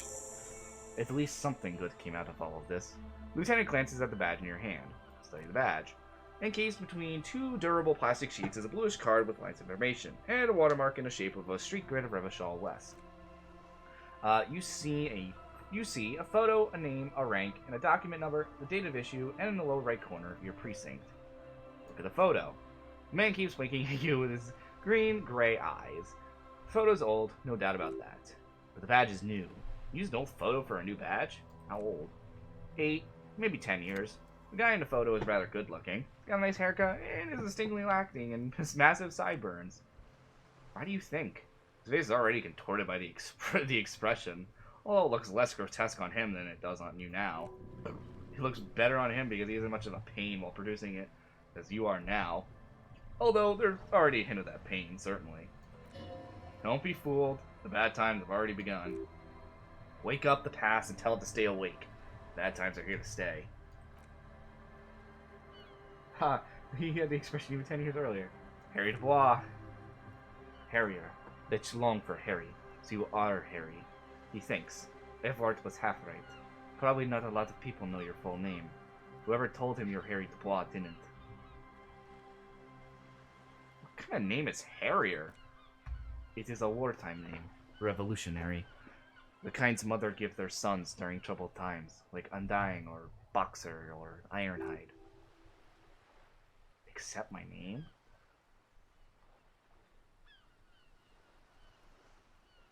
But I don't want to be Harrier Dubois. Why? It's a cool name. I like it. He shrugs. Besides, you're Harry anyway. No one's ever called Harrier. Rank Lieutenant 2 at JFR? Lieutenant Double Refrater. What's a Lieutenant Double Refrater? The Lieutenant is a rank above Sergeant and below Captain. It's the highest rank in the RCM that still does field work. I am a Lieutenant. And Double Refrater? The title of a Refrater is added to your rank when you decline the promotion in higher rank. In your case, Captain, the Lieutenant explains. You have declined twice, thus you'll Double Refrater. Holy shit! So we actually are a legitimately, like, badass cop from what I'm hearing right now. We just went on a downhill slope. So I'm assuming, based on the information we've been given, we had a really happy life, we were a successful cop, had some kind of big tragic incident, most likely a big breakup and downfall with a relationship of our lover, wife, whatever, and that's led to the alcoholism, drug abuse, and so on. And we just refuse to accept the fact that we've kind of become a shitty person, hence the fact that we still use a photo of ourselves, probably during the times when we were still a good police officer. And I'm assuming at first everybody was like, okay, he's doing rough times, having a shit life, let get used to it. Then everyone got really tired of it over the years, and yeah. There are many reasons one would not do this. The rank above you in your precinct's decomptage might be taken, or sometimes promoted officers do not want to replace their superiors, out of respect. And sometimes, he continues, they just prefer the type of police work available to their current rank. In your case, lieutenant. Yeah, you went from super cop to suicidal. What's a decomptage? The decomptage is the hierarchical system employed by Revishal's citizens militia. It means counting down to twos. The countdown is modeled after the dual leadership system employed by the left during the Revolution, which in turn was developed by the last century experimental psychologists in the University of Königstein. The lowest rank is junior officer, usually teenagers. Then there are the patrol officers, then sergeants, lieutenants, and then a captain. That's basically it, except for a few kinks. What kinks? Kinks like satellite officers and the additionally Freighter rank I already explained. The long and short of it is, you're his superior. So you've been putting up with my bullshit because I'm your superior? No, I've been putting up with you despite being an unconventional approach. You're doing good police work. It matters more than driving your motor carriage into the sea. He smiles encouragingly. And now we even found your badge. He trusts you, for now. Try not to spoil it. I thought my rank was drunk. Yes, apparently you had a rather successful career in the past, and he tries to examine you. This leads me to believe maybe your current situation is only temporary. Thanks. That gives me hope. Good, he says with a quick smile. Hell yeah, I'm really glad we managed to become friends with Kim on the first day. I'm actually kind of happy about that, because I feel like Kim would not be as nice to us as he has been if we didn't become buddy-buddy with him from the first day. Serial, that's just the serial number. Revachol Gemrock, Precinct 41. With some numbers thrown in there for good measure. I'm assuming you didn't end up being buddy-buddy with Kim on the first day. Date of issue, 4 months ago. I'm guessing that's when you were promoted to rank as a Lieutenant W. Freighter. A new badge usually comes with a new rank. You seem to have been doing well then. The case created a lot of edge. You have to take off. The Death March really gets us going. You're pretty sure you weren't doing well. But better? Probably yes. Precinct 41? Yes. It's like the designation of your precinct, 41. Like mine says 57th. The 57th is mostly industrial, however. A lot of asphalt. The 41st is... He stops. What? It's a tough station to work in. You will have all of Jamrock to cover. This district should have 3 precincts, but money is what it is. But then again, a faint smile. It is legendary district, and a hell of a station too. It must be an honor and a curse to work people like Price, McCoy, Bird, Deyava. Roberts, Forback, Dimitri. So many names from your decompaged flash in front of your forebrain. And you? Is it an honor to work with you? Don't ask him. Ask yourself. Alright. We do have another skill point. I think I want to... Do I want to unlock? Do I have anything I really want to do?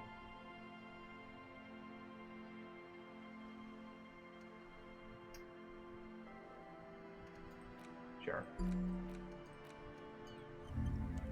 But, I'm going to call it here, everybody. Next time, we will finally go into the fishing village. Now we found our badge. Hope we find our gun, because I believe that's where we were talking about finding our gun. And yeah, then we'll continue and see what happens. Until then, everybody, till then, see you next time.